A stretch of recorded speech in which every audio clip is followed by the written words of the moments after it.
now. Oh, man. Hey, now. Hey, now. Good morning, everybody. Always tired. Hey, now. Always asleep. Hey, now. Yeah. Hey, now. Where do I begin? I was speaking to our general manager, Tom Chiasano, yesterday. Now. I hear Cabby's getting loopy on us. Uh-oh. He's going through another one of his... Where, somebody please help. Yeah, I don't know. The rumor is Cabby's still running around talking about how he wants his $10,000 from Winfred's money, and Tom has already explained to him why he can't have it. And my point is, it doesn't matter right or wrong at this point. It's over. Move on. Yeah. Evidently. Would he rather have the $10,000 and leave? Yeah, that's my point. But I don't know. I'm not advising Cabby. He can do what he wants, but... He hasn't brought it up to you. No. But he's seriously pursuing it. Yeah. I don't know. He's very locked in on it. I'm pursuing this money, Tom. You'll hear from my lawyer. Where is that nutnik? Is he still here, or did he leave? I don't know. I haven't seen him this morning. It just seems like he's making a bad business decision. I mean, I don't care either way. He can do what he wants. He's a grown man, but... You think it's meltdown time again? Where's the cabster? We're not sure if he's still here. Oh, okay.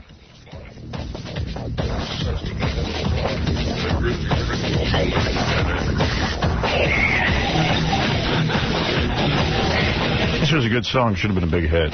Yeah, I'm listening to the Sex with a Headless Body. Yeah, I never knew what that meant. I asked Rob what that was, and he goes, don't worry about it. It's just cool.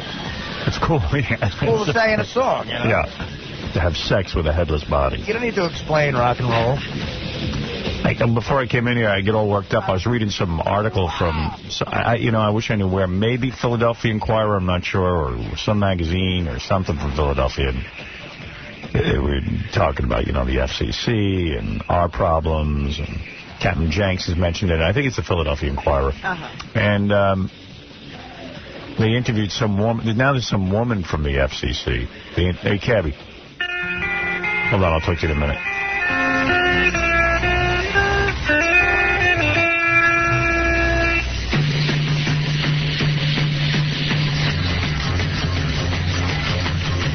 My name is Cabby and I act like I am 6. All I can think about is getting my next fix. I'm a loser and a boozer, common sense I lack. What the hell do you expect when your whole world is cracked? I walk around crying just like a big sad sack. I borrow money and I never pay it back. I'm a junkie and a flunky, my whole life's a joke. It's hard to get ahead when you're strung out on coke. I wear shorts and short sleeves so you can see my tats. I'm so obese, just call me Minnesota Fat. I desperately search for the love my parents didn't give.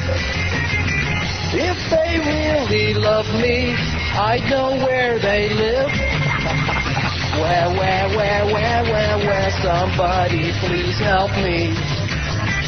Where, everybody is against me. All right. That is a great song. That's brilliant. Who did that? Do you know who did that, Cabby? I have no idea. Right. You guys had that one there. A guy named John the Mailman. John the Mailman. He hit the Same guy that did, the N Hate and Hat song. Oh, wow. He's a genius. Yeah, he hit the nail on the head there. Yeah, right? But I do know where my parents live. I just don't call. Right. By the way, you can leave now. You can never be better than that song. That sums it up. So I was talking to Tom yesterday, and he was like all down because you're driving him nuts. I'm not driving him nuts. Yeah, no, he says you're driving him nuts. Well, he said, Cabby's driving me nuts. I don't know how to quite put it. I think he's almost on the edge with you. I'm sure he is. Yeah. But I'm on the edge with him, and what happened? Remember when I won Fred's money? Right. Okay, I never got that because of the contest rules state you cannot be an employee and win a contest. That's right. Okay? Right. You wanted me to get the money. I wanted fair and square. I did. I thought you should have gotten it. So you had a guy on your show win a trip or date with a porn star. Right. AA. Right. Then he calls later, I think it was like the next week, and he wins a trip to Vegas. Right. The contest rules state that you cannot win a prize 2 times within a certain time period. That's right. So the contest rules apply to everybody. Am I correct? Oh, no. dear. Why not? All right. Here's what you got to do. Here's what you have to do. Once in a while, I got to talk to Cabby because I'm pretty good at this radio biz. You know, I've gone pretty far in it. But this is basic common sense. All right. It is common sense. Right. If the contest rules apply to everybody. Okay, go ahead. Right. Go ahead. Listen to me. I'm riled up, man. Yeah. Here's what you got to do. All right. Move on. Now, I'm not saying you're wrong. I did a long time ago. I'm not saying you're wrong. I did a long time ago. You moved on. But you didn't. Because now this does AA work for the radio station? Doesn't matter. Hold it. I know it doesn't matter. To you, it doesn't matter. To you, it doesn't matter. To the contest rules, it doesn't matter. Listen to me. The contest rules are the contest rules. I play them every night. I know. They don't change because it's AA or because it's Cabby. Yes, they do. Because you're an employee. They're stricter with employees than they are with listeners. You know what they did? They made everybody happy because it's listeners and they didn't want to take away something from one guy, give to another guy. So we tried to be generous. No, I'm not saying it's fair. He changed the rules. Look at me. For $10,000. That's a lot of money to a guy like me. That's a lot of money to anybody. And, it was a big joke when he did it last time. Yeah. I'm going through the chain of command. I already been through Tom. I don't know what the next level is because I know who's the guy who used to run Infinity. He's gone now. Mel. No, I'm sorry. Not that. There's one guy between Fareed? Mel and thank you. Fareed's gone, so there's someone who took over. Is it Joe Hollander? Right. I'm going to him next. Joel will be very sympathetic to you. I don't care. He definitely wants to have this as a problem in his office. Cabby, listen to me. Tom's got your back in more ways till Sunday. I understand that. I'm saying, hey, it'd be great to have 10 grand. It would just, you know what? But you're carrying on like a lunatic. I'm not carrying on like a lunatic. The guy, his back is against the wall. He isn't going to give you the 10 grand. There might be other ways to make it. I want it. You want it, but he's sticking to the contest rules. And you're saying, but what about sticking AA? to the contest rules for someone else. Because he's not an employee. Okay. He's making an exception so he can please the audience. You know what? Let me put it to Cabby this way. They made that rule about not having a listener win contests within a certain period of time. Right. The prize holders. That's right, for the listeners. So everybody out there would think they had a more equal chance to win. But nobody would ever take them to court about that. Something that happens with an employee and winning money, they could be taken to court, or their license could be jeopardized by that. Do you understand the difference between the two? Yes and no, because it says the contest rules can change at any time. He's locked on this. I am locked. You're like a little kid who gets locked on something. You're not looking at the bigger picture. The guy's paying you to do overnights. Yep. Brought you up, you know. I understand all that. I love Tom. I have the utmost respect for Tom, and when anybody brings up Tom and says, what kind of guy is Tom? So he's trying to figure out how to book you into appearances, maybe hook you in with a sponsor, you know what I mean? You're thinking like a crackhead. You're thinking short term. Another question. You're thinking short term. It's the point of it. Did you ever pay Tom back that money you owed him? Yeah. All right. And then I borrowed some more, and I still owe him some. Right. But now you'd be able to pay him back. But now can I change the rules on that loan and say, oh, but you know what, Tom? No, of course not. Now that it's a different time. We are held to a higher standard as employees. Fred sees my point. We all see your point. I think you should have gotten the 10 grand, but you know what? Let go of it. Sometimes you don't win everything. But at the same time, before you and we got embroiled in that contest, the contest rules said what they say, that an employee can't participate. Right. And at the same time, it says that a guy can't win a major prize. That's right, but he gave it to both. You broke the rules first. I didn't break the rules. Yes, I came in unknowingly and played a game against Fred. You know what? You cannot know that it's wrong to park in a certain place. You can still get a ticket. Yeah. All right, listen to me. All I'm saying is, you're 100% right, if that makes you feel better. It does make me feel better. I'm saying business-wise. Okay. I'd move on from this. Okay. And I got the drop it is sense. what he's saying. I'm saying I got the sense this guy is just ready to snap with you. Right. Like done with you. Like kick me to the curb? Like, yeah, they can't take you anymore. Thank God I just signed a new contract. Well, all right. Nice. Yes, thank you.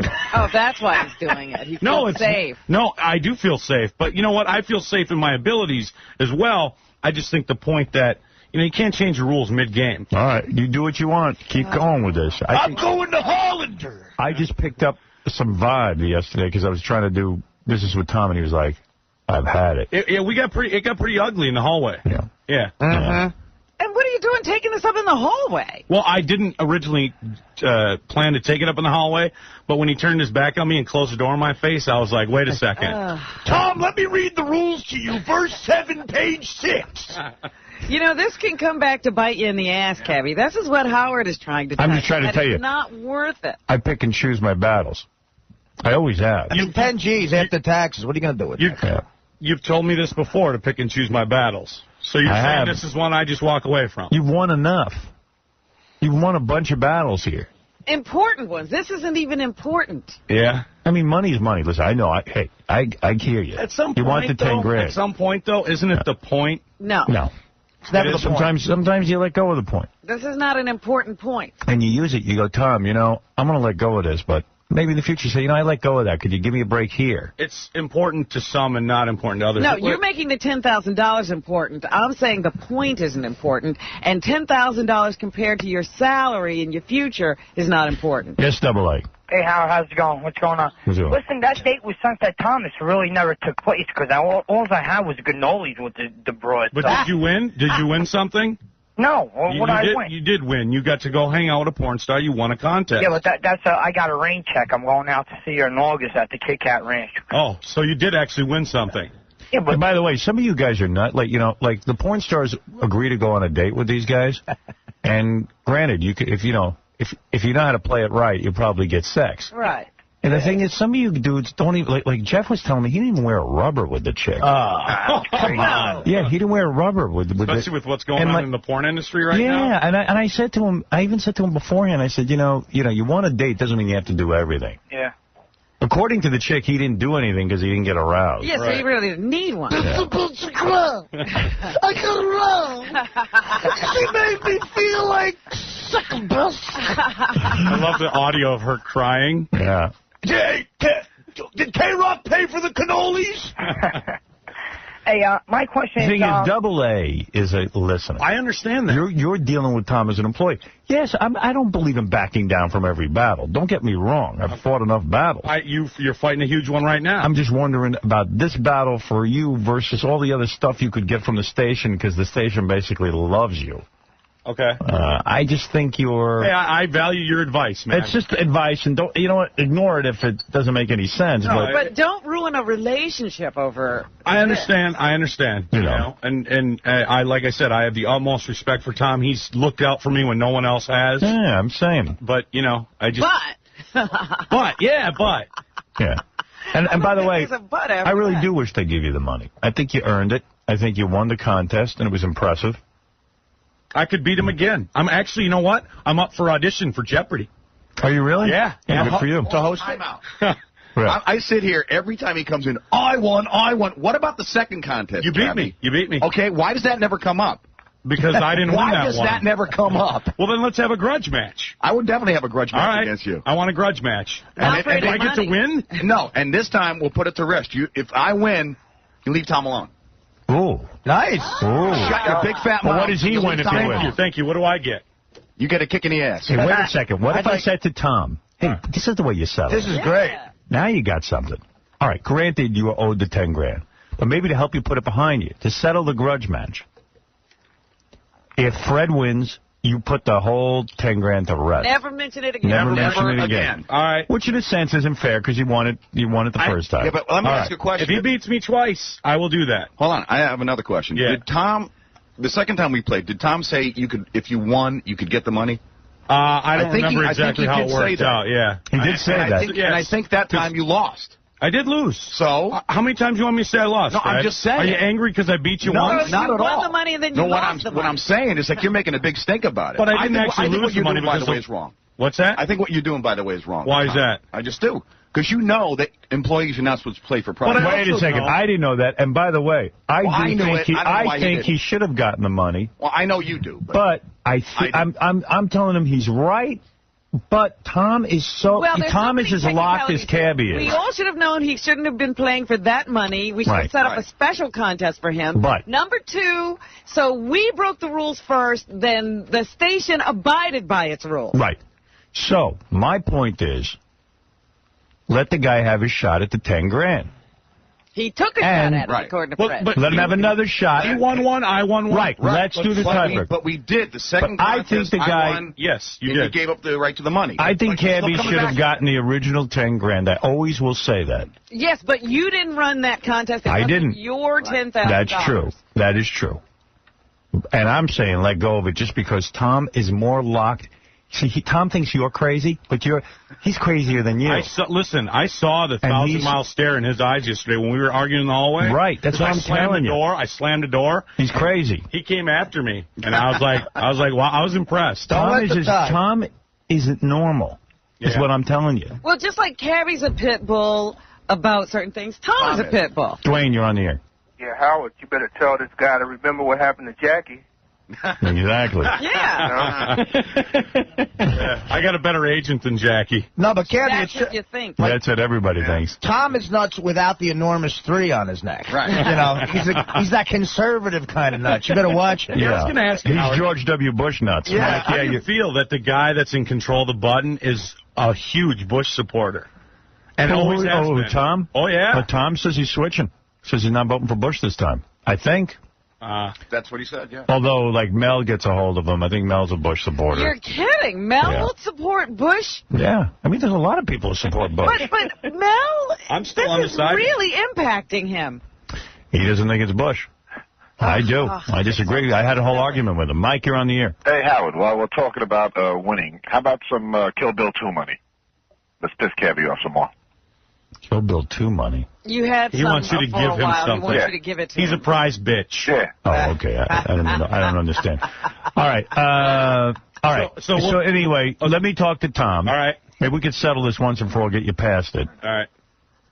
Another face-off with Fred. That would be cool. I think I could beat him. If you beat him, you get the 10 grand. I guarantee you will not beat me. I'd like to put $5,000 on Fred right now. You're very impressive. The first time I was very stupid, and I was trying to get more answers out of the thing. You only beat me on time. The second time, it was 7 to, 3? Listen, he just put $5 grand on you. Now I will win. No. You want to know something? Put another 5 on there. I'll definitely kick your ass. I didn't officially make the bet. Not even Artie's whammy can. I might even bet against myself on I'll talk to Tom about it. Maybe get you guys out of this locking horns sort of mode you're in. Bullfight. You know, you know how it is when you want to be. You think you're right. You know you're right. You just like you said. I'm dialed. You're locked. I'm dialed in. I do want to say one more thing. The Vegas shows were amazing. Thank Artie, you. You're a drunk loser. I love you. Right. Thank you. But why did you allow everybody who won the bango to be a married guy? We didn't allow Don't allow anything. it. They should have pulled that prize back and given somebody. No, because the rules. Let me tell you something. That's my point. The rules. Married guy, if he's smart, goes, hey, I won, but I'm married, but I'd love to go to dinner with her. Then you take her in the back and you kiss, you make out, you get your hand involved, whatever. Right. Or whatever you want to do. See, you don't have to bango the chick. Oh, that Taylor Rain. I would. I don't know. I would never bang a porno chick. She's so dirty. I got some movies with her, man. Do you? Lend those to me. I will. One is called Weapons of Ass Destruction, Part 2. Yeah. Part 2. Unbelievable what they make her do. Is there really what she's into? Is there really a Part 1? Yes. There's actually a Part 4. It's a series. Wow. Jules Jordan is the director. Weapons of Ass Destruction, Part 2. Unbelievable. It's on the Evil Angel. Part 1 is a little more faithful to the book. This girl is bad. Yeah. Oh. Bad. And she's some body and face. Smoking hot. She's got like a model type. She will do anything. I mean, I will bring she it. seemed crazy. I'll bring it for you tomorrow. You'll be like, what? She seemed crazy when we had her on the show. She sounds crazy. Oh, yeah, that's all crazy. And she couldn't even getting out of porn, though? I don't know. She's a lunatic. She had stopped while this AIDS thing is going on. Going on, but there ain't no condoms in the film she's in. Well, the way she's dealing with the AIDS scare is she's quitting until June 8th. Right. Yeah. What is June 7th, the date of the cure? I've never heard of quitting like that. What does that mean? She said she's quitting till June 8th. June 8th. I understand that. Yeah, I got out of the business till June 8th. I guess that's when the quarantine's over. I'm quitting till summer solstice. I think my girl would let me bring her home with the whole... Really? Yeah. Really? She likes her, too. Yeah, we watched the film, and she was like, wow, impressive. Hey, Howard, kid. Yeah, I've yet to find the girl my girl wants to bring home. I went over to Spearmint Rhino and let her get a couple of lap dances. Oh, were you guys doing that? I said, any of these you want to bring home? Pick one. No. Yeah. I said, okay. The strippers, I mean, to be perfectly honest, you don't want to bring a stripper home. You want to bring a normal just chick out of the bar home. That's what I would think. Really? I mean, I wouldn't bring a porn star home. No, they're filthy. I mean, it's a nice fantasy to have, but you don't want to go down there. How many... I'm afraid of what you're saying. You're you bring her home. a porn star home. Yeah, but I'm just saying, it's a fantasy thing. Right. It would never happen. Look, honey, you're filthy. Let me drain my ankle. All right, we got to take a break. But Howard, Cabby has a crazy Cabby theory about Nick Berg. Oh, go ahead. Oh, I read extensively on the intranet. Intranet. Did you watch him getting beheaded? I did. Yeah. You know why I watched it? I'm sorry I did. I'm sorry I watched it, too, but I wanted to really feel how those guys are animals over there. They are. And I think everybody should watch it just to see what we're up against and why we're doing some of the things that we're doing. All right, legitimate. Well, do you know that there was a school teacher, they now say, let some of his students, high school students, watch it in class? Yeah, I don't agree with that. That's horrible. That's not the right thing to do. I mean, come on. But there's some things flying around the internet now that if you watch it closely, how his body reacts to the decapitation is not right. They think he was already dead. I've heard that a million times. He was not already dead. The guy's hands are white, and a lot of Arabs don't have white, fleshy skin. One of the guys is wearing a pair of Air Jordans. And so what are you saying, that it was a made-up tape? Yeah, that he was already dead because of time difference. You think and the chair that he's sitting in, how many Arabs have those plastic chairs that you buy at Target? Those chairs are in all kinds of those prisoner torture photos from Abu Ghraib prison. You're at Target. So you think Bush took a dead body... Don't put that on me. I'm not saying Bush did anything. Well, the Men in Black will come take you out. Well, who did it? It's they said that they did this because of the prisoner photos, but yet the prisoner photos weren't released until a week after. Dude, I don't buy that. You know how much trouble they'd be in if they staged something like that? There's no way. The Arab speak was suppostly in a Russian accent, like a Chechnyan accent. Hello, Babushka. Hey, you know what? You got a point. One of the guys looked like John Ritter. One of the guys kept tripping over an ottoman in a very funny way. All right. Thank you, Cabby. No, thank you for letting me. And the last point, he didn't bleed like someone who just got their head cut off. A live body. I've seen it. I know. I've done it. I've seen you. Hey, go to Consumption Junction. You can see some of that stuff. And blood is flying. You got your carotid arteries that run right down the side of your neck. I've heard that, by the way. You're not the first person to tell me that. Well, that makes me feel better that they killed him first and then cut off his head. Yeah. Well, it also makes you feel better if the United States government is what we think it is and is busy, using subterfuge to confuse us. Right. But I don't know, man. Once it comes down to that, then all hope is lost. It all goes back to the day that we killed the president. From there on, the whole world's been screwed. And Which president, Lincoln? All right, there you go. All right, Cabby. All right, Conspiracy theory number 3,547. I'm telling you. I know it. Double A cannot win 2 contests, and the Nick Berg video's fake. What more do I have to say? Go Timberwolves, baby. Am I not making sense? All right, we're going to take a break. We'll be back right after these words. Where, somebody please help me. Howard Stern. New York. That's where you are? You're on the air. Hello, white people. Live in New York City.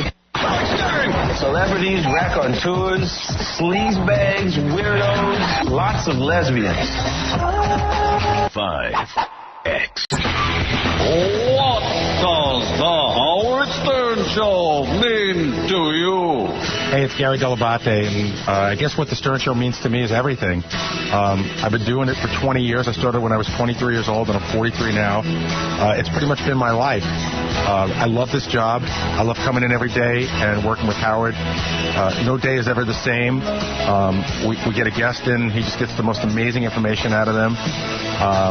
He's funny. He makes me laugh every day. I love working with his crew. And I think it's an amazing show. I think that we are underrated by a lot of people that have never heard us. And I think the show just means everything to me. The Howard Stern Show. It means so much to so many. Boy, Gary loves to talk. That's how you react to that wonderful, sentimental... Yeah, it just goes on and on. Simon, Paula, and Randy stopping by today. You're kidding. Yeah, Baba Booey met him at the... Yeah, met their publicist, said, hey, come on in, and that'll be fun. We'll talk a little American Idol, talk about...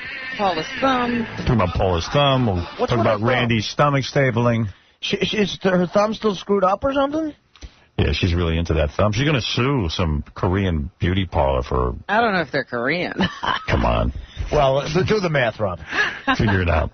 Tonight, I need more excitement from our Vegas trip. Tonight's episode is Holly Weird Squares with Whores, the God Hates Fags family, Miss Howard Stern, Daniel Carver, the Ku Klux Klan, plus more Whack Pack Insanity, strippers from the Spearmint Rhino.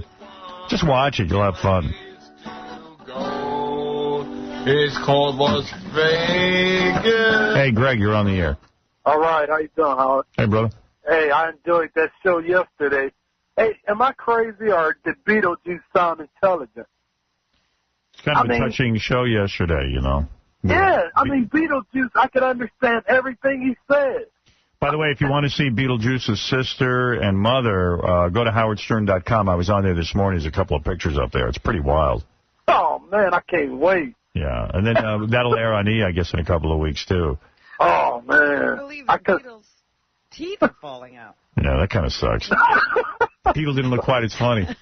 Yeah, but he actually sounded normal. He was holding the conversation.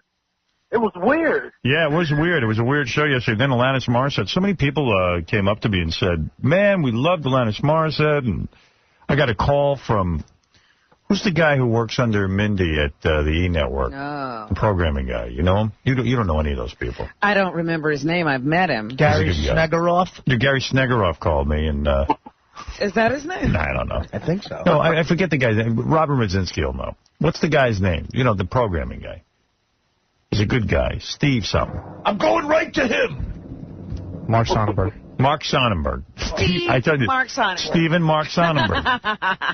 Okay, that guy. Mark Sonnenberg called me, left me a beautiful message about how proud he is of the show and how wonderful the Alanis Morissette interview was and how he drives to work every day in L.A. And, you know, he just wanted to thank me for the years of entertainment. He was so moved by Alanis. And then, who else? Tom Chiasano told me he's very proud to be a part of the show. Wow. The end is near. Yeah, a lot of people liked it. Yeah, the end is near. Tom proud. Hey, we'll make him unproud today. Yeah, we'll fix that. Yeah. Hey, I owe you an apology, too. I got the FMH copy, the insert, 20, the most beautiful women, and number 83. I had to, you know, pleasure myself to best, so I apologize.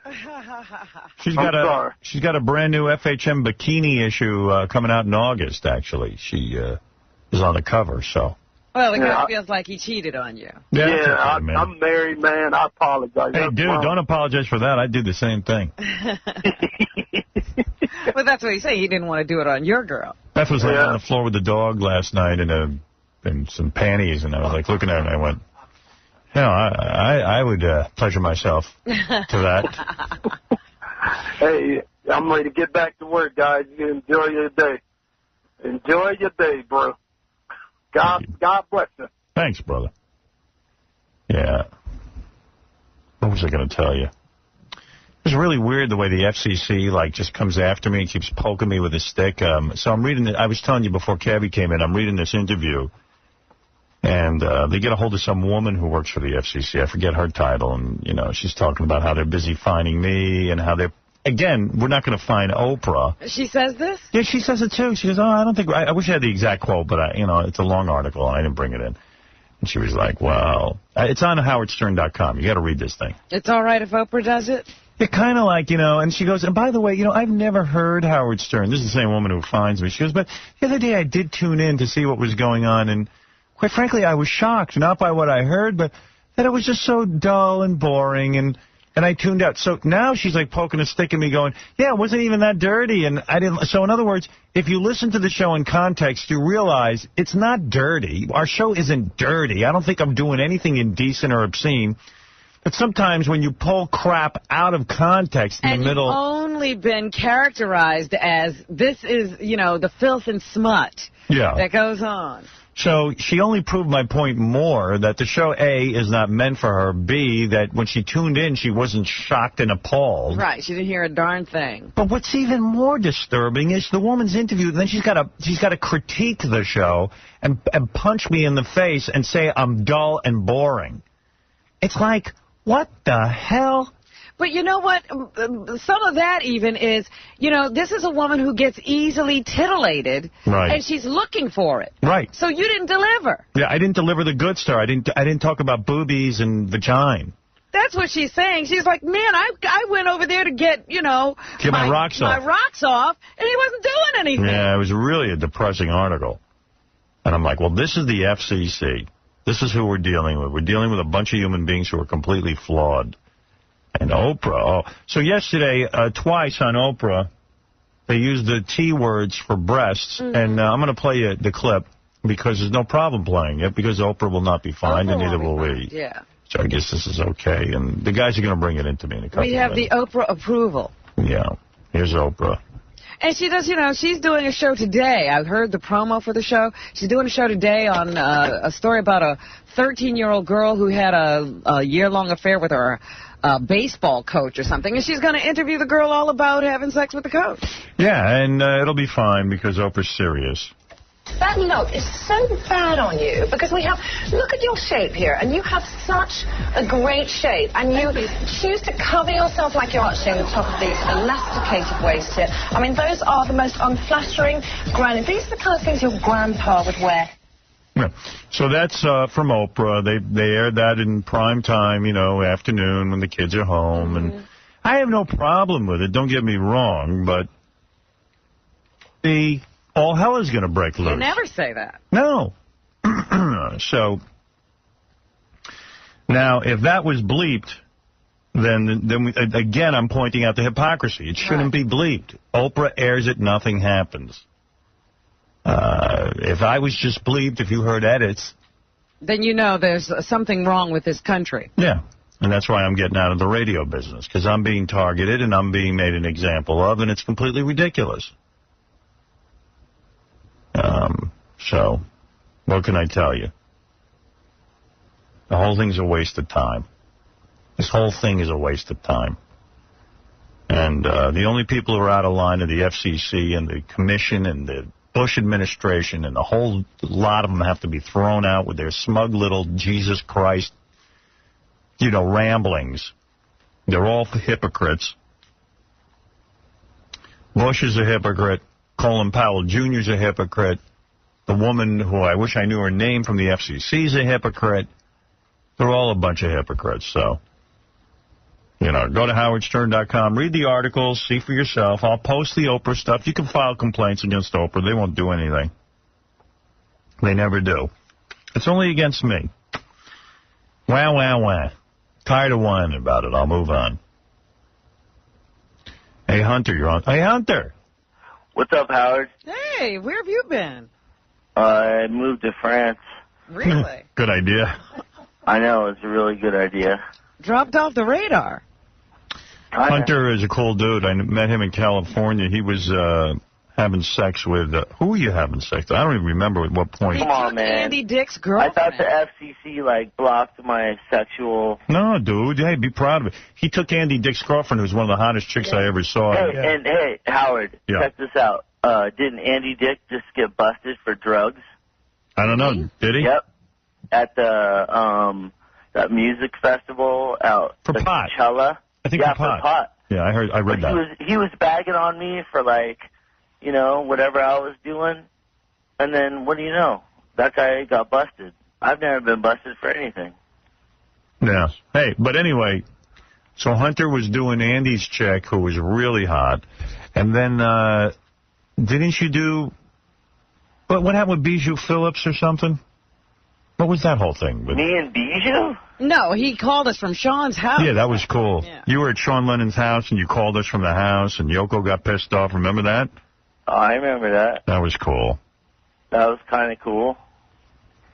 Yeah, you've done some cool stuff. I moved on to France, but, you know. What's going on now? You know what I just saw last night? I went and saw Velvet Revolver. I know they're going to be on your show coming up. Yeah, that's the new Stone Temple Pilots, Scott Weiland joining the guys from Guns N' Roses. Yeah, I'm in Chicago right now. I came in for 3 days from France, and that was one of the coolest shows. Are they good? Hell yeah. They played a couple GNR songs, a couple STP songs. Right. Amazing. And what about their new songs? I don't know the names of the songs. No, I said, what are the new songs? Yeah, but did you like them? I loved them. Actually, Ralph, Matt Soren, the drummer. Yeah. Talked to Ralph. I gave Matt Soren my cell phone. He talked to Ralph for a little bit. All right. And, it was great. Sounds good, man. Good to have you back. I'm stoked, you know. Right. I'm only going to be here for a short period of time, but, you know. Well, then you're going back to France, huh? Going back to France, but then I'll be back and around. I'm stoked to be back in the States. Well, all of America misses you. What is he doing in Yeah, I France? doubt that. I don't know what he's doing in France. Good Lord. I don't know. Kind of hanging out. Just hanging out. Yeah, he hangs everywhere. How come you can just hang? You know what? I don't know. I'm blessed, I guess. Yes, you are. Mm-hmm. But, Bless you, Hunter. Bless you. Hey, you know what else is really cool? I got involved with, Tom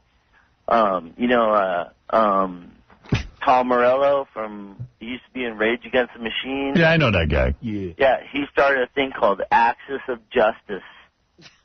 And you're involved? Yeah, I did all their T-shirts and a bunch of stuff, their clothing. All right. Kind of like I did with the Playboy thing.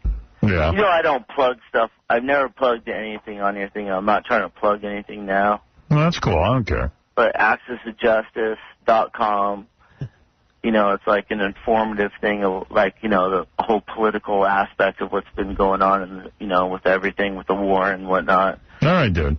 But I hear you. it's really cool. But I hear you. so, you know, Call me from Sean Lennon's house again. That was good. Sean Lennon, I don't know what he's up to. I think he's going out with Bianca Jagger. He's doing He's dating Bianca Jagger. Right. Or something. Hey, Hunter, I got to run, man. All right, bro. All right, later.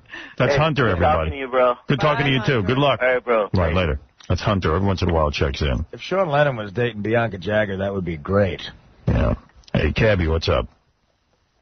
You said they said the T word on the Oprah clip? Yeah. Never made it on the air. Right. Yeah, well, Dead Air Dave probably bleeped it, and he shouldn't have. Because it just came out. It was like a 20-second clip of some British woman talking, but at no point did she say the T word. Yeah, well, she did, but, of course, they bleeped it off, which I don't know why. Again, why is the FCC not fining Oprah Winfrey? I don't she's a black get it. woman? It's because she's a beloved black woman. They've already said that. They go, we won't fine Oprah. She's beloved, and Howard Stern is a lightning rod, whatever the hell that means. Yes, it doesn't even have anything to do with her race. It's just we like Oprah. How is it that every time these, I want to use the F word, these Fs show up to speak somewhere, the FCC, how people don't say, fine Oprah. Just chant it over and over again in their effing hypocritical faces. You know what sucks about that is the word beloved they use all the time. You know how easy it would be to find 10 people on the street right now who hate Oprah? I hate You Oprah. can find 5 in this room. I mean, you know, I'm just who as, love you. I guarantee I'm just as beloved as Oprah. I mean, come on. And then the FCC woman's got to poke me in the eye and go, oh, I tuned in. It wasn't anything that dirty. I was disappointed. And it's like, you know what? Then what are you goading me into? Then why are you bothering the show? Yeah. It's not what you're purporting it to be. Oh, what a You bitch. couldn't show up and chant anything at them because they show up in the stare. Okay, Yeah. I got it. All right, man. I got it. Now I'm clear. Somehow it becomes dangerous in your mouth. Yeah. It's a joke. What's going on, man? Take me off the air already. Let me become bigger than life. This Colin Powell Jr. is the biggest pussy. His father's a war hero. And Colin Powell Jr. is a pussy. Take me off the air already, man. Let the fines begin. What are you waiting for? After the election? Is she gonna? Did you say she's gonna have a 13-year-old girl talking about sex today, Rob? Yep. Yeah. Oh, gee, that's not like dangerous. Just keep doing Well, it. it's all about keeping sex and children apart, but she's actually combined the two. Yeah. She exploits it. Right. Exactly. Oprah Winfrey, Negro woman of the South. Negro woman from the South. She exploits children. She doesn't... You can't have a 13-year-old girl talking about having sex with some dude. I find that highly disgusting. That's all. Some grown man. And I know why she's doing it. She ain't doing it to help anyone. Hey, it's sweet. It's That's sweet. why she's doing it. And let me tell you something. I'd like to have a 13-year-old girl on here talking about sex, and I guarantee you my ratings will spike, but you know what? I got too much respect for the 13-year-old in the family. Right. Give me a frickin' break. I just want to let you know that T-word never came across, bro. Yeah. All right, man, bye. Right. I should say it 9 million times. You wanted us all to be a buzz. I mean, come on, let the word out. Let them find me. I want to be taken off the air. I'm trying to get taken off the air.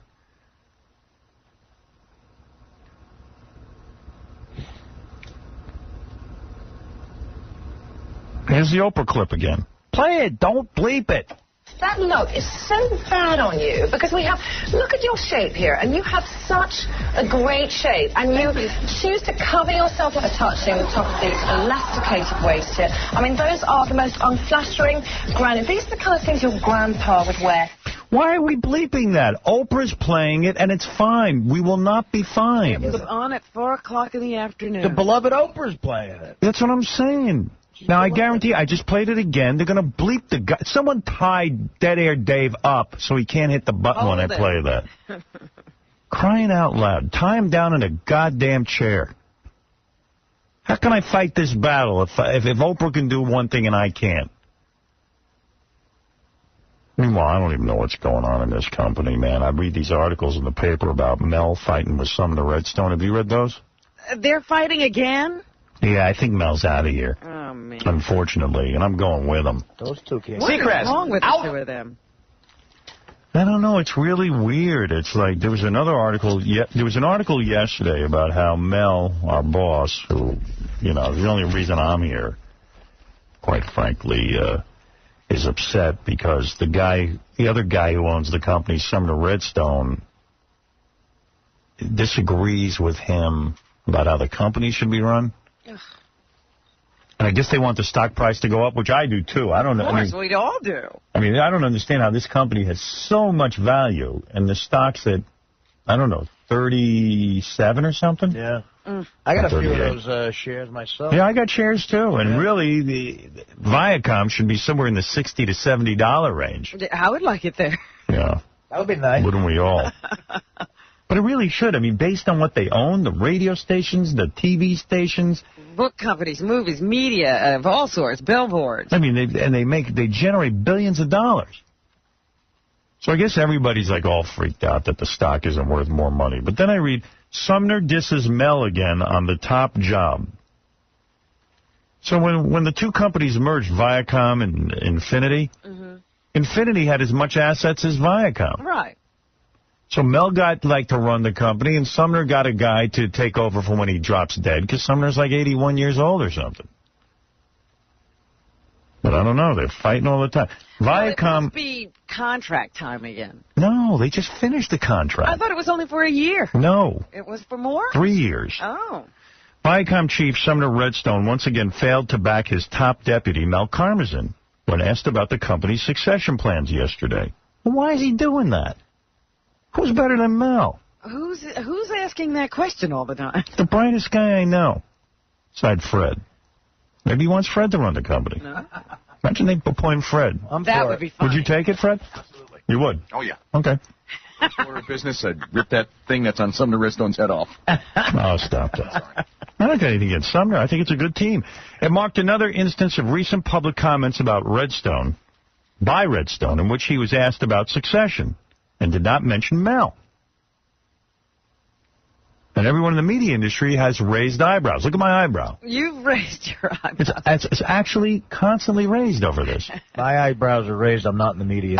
Sumner is putting a needle in Mel's back, said one media industry source.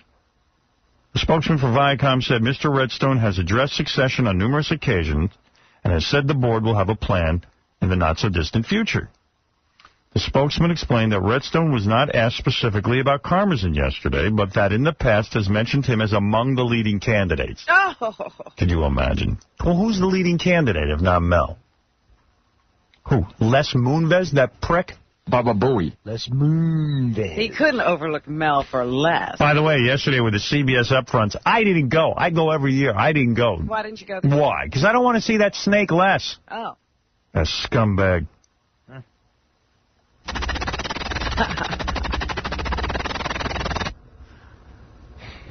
He should be kissing my feet.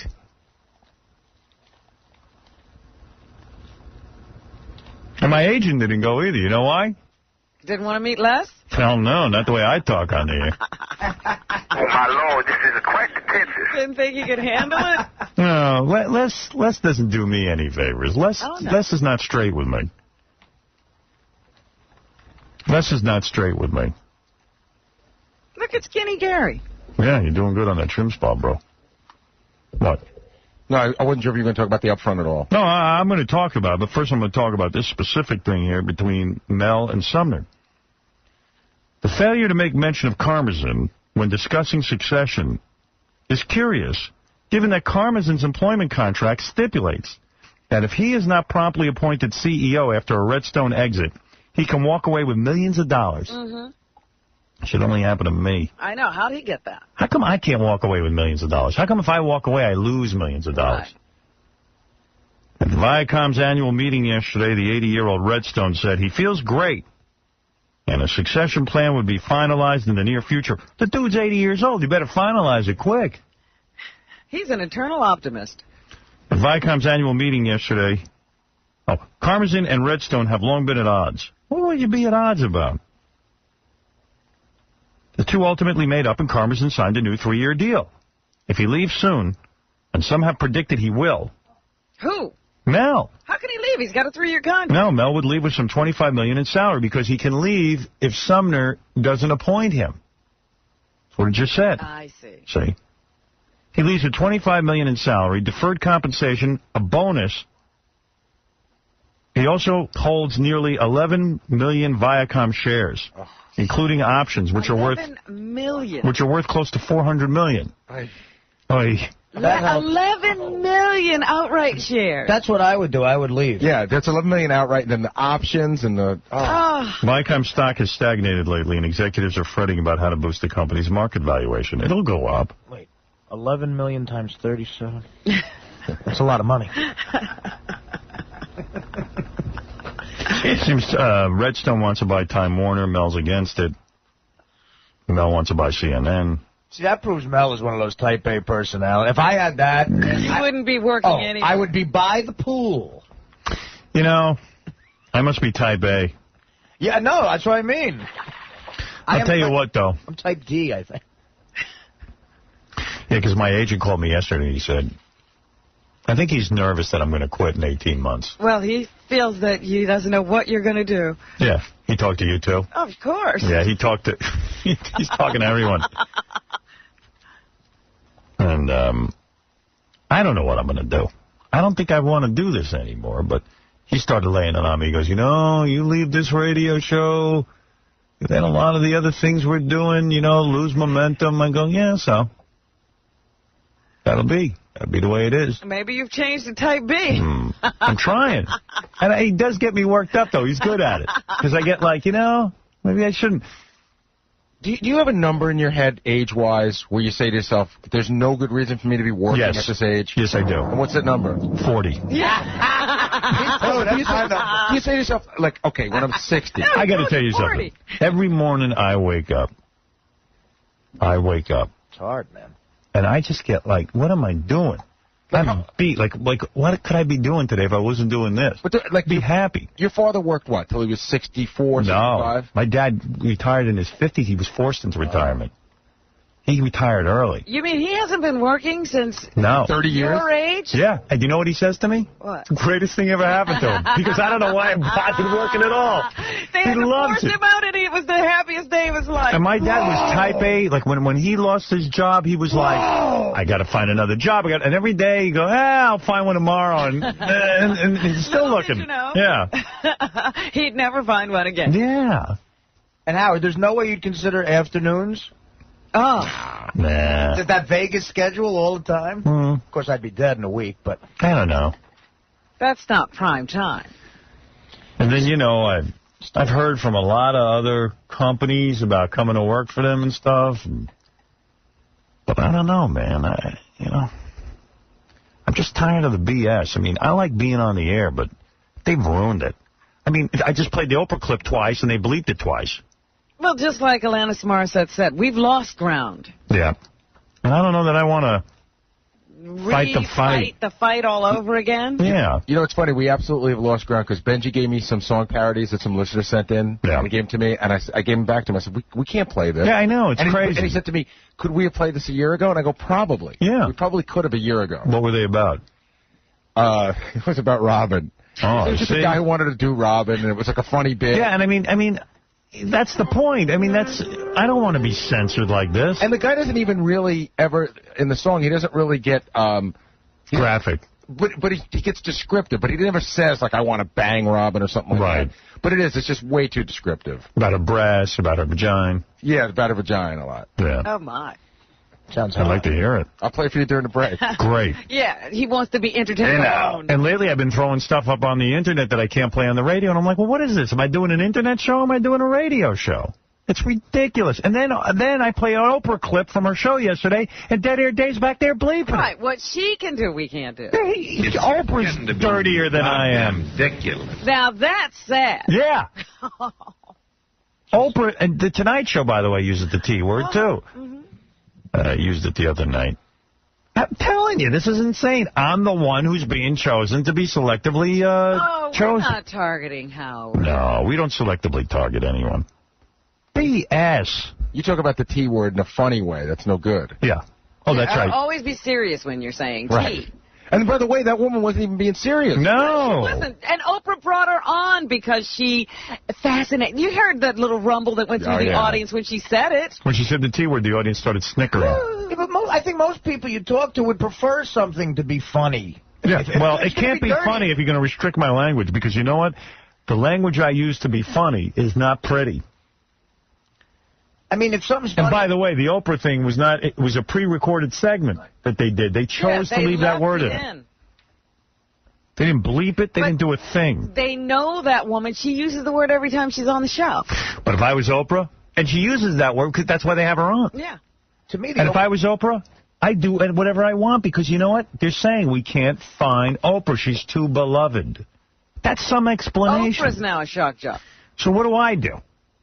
I sit here and I get angry. I end up taking up 20 minutes on the air screaming about what they're doing to me. Then I get 50 emails telling me to shut up already because I'm a bore. And it's like I'm caught in this endless loop. So to answer your question, I want to leave. I'm done. I've done everything I can here. You know. I mean, I could sign up and take a paycheck and go through the motions, but what's the point? And I tell you, when we were out in Vegas, man, you never saw more love directed at a radio show. You talk about beloved? Man, I was out at that Hard Rock pool. I'm talking to fans day and night, man. They're like, man, we missed the show in Pittsburgh. What are we going to do? And everyone's saying, hey, we love the show. We love Robin. We love Artie. We love this one. I mean, forget about it. I mean, we are so beloved. And this is such a bunch of crap. We should be storming the streets. Except they just beat us. They use hoses. Use hoses and wash us down. Away. Yeah, but you know what? I was talking to a couple people last night. If you didn't have this radio show, you'd already be gone. Like when they tried to get you off a couple of months ago. Even if you were like a huge TV personality, you have to have the show every day to hammer back at them. Yeah, the only thing that's saving us, by the way, and I can't even believe it's working, is this campaign. Yeah, this anti-Bush thing we're doing. It's freaking them out. They don't know what to do. Well, because if they get rid of you now, you'll be right. You'll be a martyr. That would be bad for them. And our audience, you know, they're just trying to keep quiet till after the election. But I don't know, man. I wish they'd fire me already. They would just point up everything they're doing. And then I play the T word from Oprah, and this guy here bleeps it. I can't even get fired. I'm trying to get fired. I can't get fired. They're keeping you from being on the front line and getting fired on. Can't say the T word. They bleep it. Will the outcome of this election affect how you're going to, how much longer you want to be on? Like, say Bush wins again. No. Oh, we'll be off, because then that bill will get back on the floor of the Senate, and it'll be done. Hey, Paula, Randy, and Simon are here. Oh, they're here. We got to talk about Paula's thumb. We got to talk about Randy's stomach stapling. Got to talk about how the wrong broads are in American Idol. I haven't even been watching. It's so bad that I don't even bother to watch, even to fast forward through it anymore. I watched it. I look at the results in the morning and I say, oh, that's who's still in the contest. I haven't even been looking at the results. I was hoping the Hawaiian chick would win, and then... I know, but she got voted out last Yeah, I was hoping she'd win and everyone would be furious. But if that awful. DeGarmo girl wins, she's awful, too. If DeGarmo, and I'm going to bring this up to the judges, if DeGarmo would lose 75 pounds, she'd win, because she's so goddamn fat. And she seems to be getting fatter during the contest. I know, and every chick on there is fat. Even the Hawaiian chick... Fantasia's fat. I mean, it's like, can't anybody diet down so they look like they're in show business? In fact, Fantasia's a giant. When she stands next to Ryan Seacrest, she looks so I know. small. I mean, poor Paula hasn't eaten in a year, trying to keep herself nicely. Yeah, and I hear she's back with Emilio, so we got to talk about it. All right, we got a lot to talk about. We'll be back right after these words with the judges. Songwriter Richard Marx talking about Howard Stern. You all know how ridiculously talented he is, but some of you don't know that he's also one of the funniest, kindest, brightest people on the face of the earth. Howard Stern. 95X. Tell Simon to sit down. Simon, sit down. No one can hear you. You should know better. You should know better by now. How are you? Oh, thank you. Robin, what's going down, baby? Not much. Randy, how are you? I'm chilling. Man, Randy, man, are you thin? You know, Howard, I had to go back the other way, dude. Wow. Sitting behind that desk, you can't tell. He's much thinner. Of course he is. You're used to seeing him on a regular basis, so you don't realize how thin he's gotten. He's not even Yes. Does he have more to lose? Yes, of course. He has to tighten up. But listen, Howard, this is a funny thing. Right. When he first heard that I was doing this, he was talking about, why are you doing that? You're going to make me go on a diet. No, let me tell you what I think. Here's what I think. It's strange seeing you this thin. In a sense, you had a bigger presence before. That's what I think he'll lose his personality. Oh, yeah. It's true. Oh, yeah. Oh, yeah, right. There was a certain... And I have a friend who just had his stomach stapled, and he is like, he's not in the room anymore. It was sort of your persona. I completely agree. Well, I'm not that small yet, so... Let's take those staples out. Yeah. Let's pull them out on Howard. But there is hope for you, because I'll tell you this. Did you see Carney Wilson? I actually ran into her about a month ago. She's as big as a house again. No, she's Paula, not that big. She ate through the staples. No, they did a report on Extra. And she's happier. No. I don't know if she's happier, but it is possible to gain the weight back. You can certainly gain it back. I mean, the whole deal is that, it's diet and exercise that definitely works, but you need a jump start to get there. You know what I'm saying? I'm predicting in 2 years you'll be fatter than you were before. I predict... And I predict happier and more interesting. I predict in 4 years I won't be any fatter than I am now. Well, let me ask you something. Can you eat? Yeah. What are you eating? Are you missing the food? No, not at all. Because, I mean, once you get through the initial 6 months, you can definitely eat. Did you throw up from food? Once you, did you start to try to eat? Did you ever get sick? Did you ever get sick? Yeah, the method that I had, that was the Phobie method, I think is the best. I think with all of these kind of operations, it's all about the doctor. It's like doing plastic surgery or something. It's about the doctor, you know what I'm saying? Right. And, I mean, the Phobie method really works, because if you try and pig out, you can't even pig out. Wow. It gets stuck and won't go down. You have to throw it. There is a way to stretch the stomach. You have to throw it up? No, you can't get it down there is the problem. You can't jam it down through anymore. Who predicts? Simon, do you predict he'll be fat again? He'll be back with Dunkin' Donuts. Oh, yeah. You're talking to Mr. Krispy Kreme. Paula, do you feel this weight loss is permanent? I think it's going to be permanent because he's committed to it. I talked to him, for real, no joking, he's committed. What does he eat now? He eats normal. Yeah. He eats a little bit of everything. Yeah, you just can't eat that much. But he doesn't eat that much. Right. You feel better? Dude, I feel so sexy, Howard. You do, right? So sexy, like sexual job. You're a married man, right? Yes. Hey, can you get on top of your wife now? I would imagine. No, seriously. Oh, come on, baby. In the past, I would imagine that you were a bottom. Howard, let's keep it real, baby. What happened to his microphone? You know how getting a brother, man. You know, if you can't do nothing else, you can definitely put it down. You know what I'm saying? Even when you were at your heaviest. Yeah, you can always put it down. What did you weigh at your heaviest? I was 335. What do you weigh now? I'm now 114. 114. That's perfect.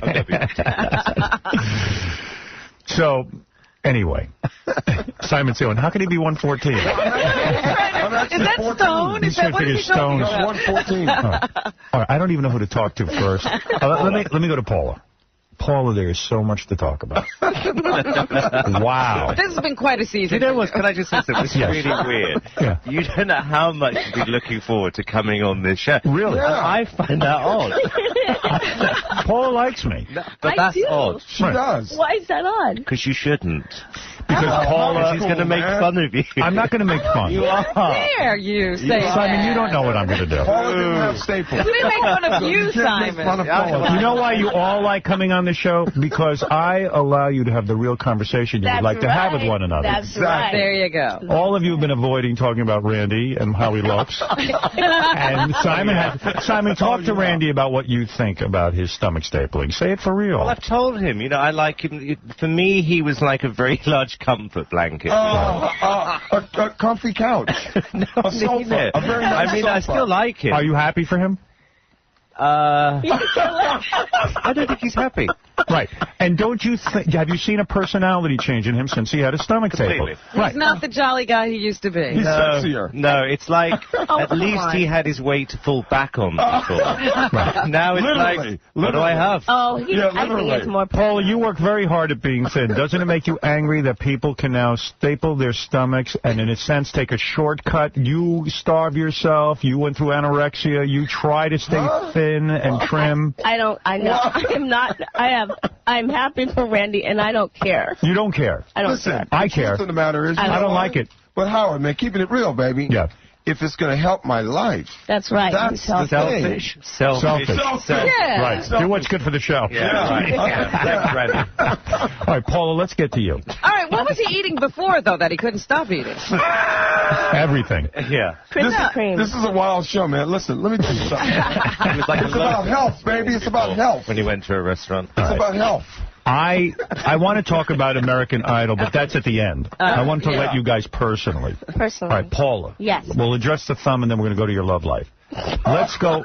First of all, you went, was it a Korean place? No, it was not a Korean. Well, I mean, I'm sure there are some... Was it a Korean woman that worked on your thumb?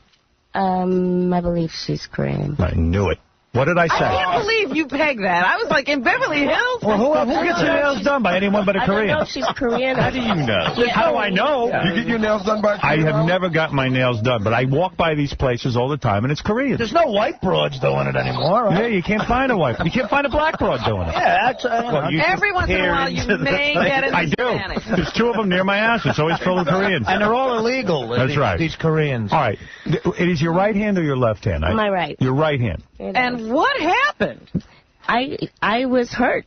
She poked and prodded while she was giving me a manicure, and She tried to cut your cuticles, didn't she? And you're not supposed to do that. She cut me, and I kind of yelped, and she applied pressure, and I wanted to get out of there in time to watch you on Saturday Night Live. And I remember because I was having some friends come over, and so it's my fault. By the time Wednesday hit, and that was on a Saturday, by the time Wednesday hit, my finger was so swollen, even touching my hair hurt. Okay, now hold it a second. Is it true that the woman took the thumb, put it in her mouth, and sucked your blood? Is that true? Is that true? Did she lick it? She did not lick my blood. She didn't. Where did you hear that? It was reported in the paper. Yeah, we were reading that yesterday. The New York Times. That the woman sucked her thumb to try to make it feel better. Wow. No, she applied her pressure. She pushed down hard on it. This is some sort of weird fantasy. No, this is what I read. But this nail salons. No, but Paula, you went home. Your thumb was throbbing. You immediately what? Went to the emergency room? No, I didn't. It hurt, and she applied pressure by holding it down. She said she was sorry. When you went to the doctor, they removed your thumbnail? When I had to go to emergency because I was also getting a fever. I didn't know the two were related, and they gave me those shots with those big needles into my bone. They ended up having to give me 12 shots into the bone of my thumb. Oh, because you wanted your nails pretty. No. You wanted your nice nails. They had to take a scalpel they cut into the pad, and the blood that came out was full of pus and grease. And then that wasn't enough. The next day I had to go back to Cedars-Sinai, and then I had to have surgery, and they had to remove the nail, and they had to go further deep. I had blood toxicity. I had that thing where it's the man-eating flesh. I had really bad infected. Will your nail grow back? It's going to take a long time. When will that schmata come off your thumb? When will that thing come off? that big giant thing. This keeps it. I mean, I still have to keep it wrapped. I still have to go and get dressing changes. Does it still hurt when you apply pressure? Absolutely. Can you type? Type? Can you type with that thumb? Is she looking for a new job? No, I mean, that's actually, that is not your wiping hand, though. I can't. I knew he was going there. I was waiting. No, I'm saying, no, because waiting for that. You would have to change the bandage constantly. But it is not your wiping hand, is that true? You wipe lefty? You can switch off, right? I'm trying to think what I use. I'm talented. You are. You're ambidextrous. Yes, I am. Wow. I love the sound of it. You need the sound of it. Oh, dear. All right, let's address your love life. Let's not. No, let's. Now, first of all, Randy, you're married to a white woman or a black woman? She's kind of mixed. She's part Spanish. She's cute. So, you know. She is? Yeah. Oh, she's beautiful, yeah. A lot of brothers do that, though. They married Spanish, but they're very white-looking women, aren't Because they still got the flavor in them, you know what I'm saying? Do you get grief from being with a white woman? He does? Simon, address that. He just gets grief, full stop. He gets grief, period. No, she's a cool girl. But from the sisters, don't they get upset? You're a successful black man. No, baby. No? Keep my crunk, Tyler. Come on, baby. Come on, be honest. You know what I'm saying? No, Talk to me about it. It's all about the person you are, you know what I'm saying? All right, okay. It's like about the weight loss. I don't believe it, though. I think it's about health, baby. It's about love. I think you're covering up. It's about love, baby. Are you better behaved when you're with her? Because I on the plane, no. What do you mean, better behave? What's he up to? Yeah, what's he talking about, Robin? You know, like when you see a mother taking her child to the dentist, and the child's a bit nervous. Yeah. Are you saying I'm the mother? No, you're that child when you're with Erica. Right. He's with me, and he's like... He's well-behaved. Well-behaved. All dudes are like that with their women. They're tamed. I'm totally different. See? I just sit there. Right? Aren't I different? Yeah. You sit there and look at her? Yeah, I'm all lovey-dovey. Simon's the same. He's the same. Yeah, that poor girl doesn't get a different guy. Now, how are you with a black woman or a white woman? I've been with black women. One black woman. I had a black woman. I thought I remember seeing, yeah. Oh, yeah. That was fun. What about you? What about you and Robin, man? Never. I've had that. I've hit that 3 or 4 times. Come on, let me be a big man. Let me be a big shot. You've all been with Paula. Have you? What? No, I haven't. Robin won't give me any. What? I've asked, but she won't give it to me. Seriously, Kiss? Yeah. No. She like won't do a brother and sister. She wants me, but she doesn't. She really does want me. She's in love with me. Of course. She is. No, this sounds like... That's why the glass is there. You recognize this, right, Paula? Oh, yeah. So Robin, everyone who knows us knows Robin's in love with me. Absolutely. Oh, deja vu. Take her out of that box. Speaking of weight, Robin's lost some weight. Robin, you're looking mighty fine. Well, thank you. Thank you very much. Does that make you want her? Yeah, sure, I would do her in a second. Robin, has your I would. personality gone away since you've lost weight? Absolutely not, Randy. See, these people don't know, man. All right, wait a second. Yes, to answer your question, I've gone black. Woo! Yeah, baby. But you came back. I came back, though. I like all kind of women. You got a vagina, I'm with you. I don't care what color you are. Come on, That's what I say. You better believe it. All right, Paula, let's get back to you, though. Now, and Paula's gone black, by the way. She's gone all over and not the world. Spanish black. Black. But, real black. She's gone all over the world. She's done the around the world thing. I'm Benetton. Wait a second. It's all colored. I read that for a while you couldn't find love, and you were on the internet And you found the man? Never. Was it a dating service? Never. There was no dating service? None.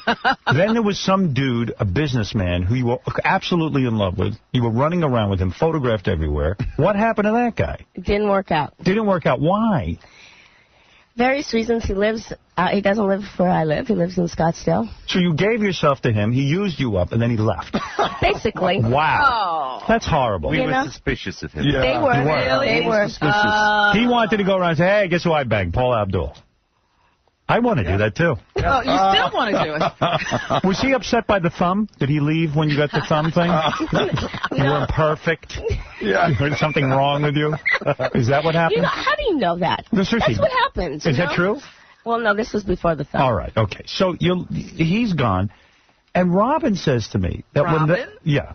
Well, you told me this. Oh, stop it. No, she didn't. But when this guy left, you're the type of woman, you want a man in your life.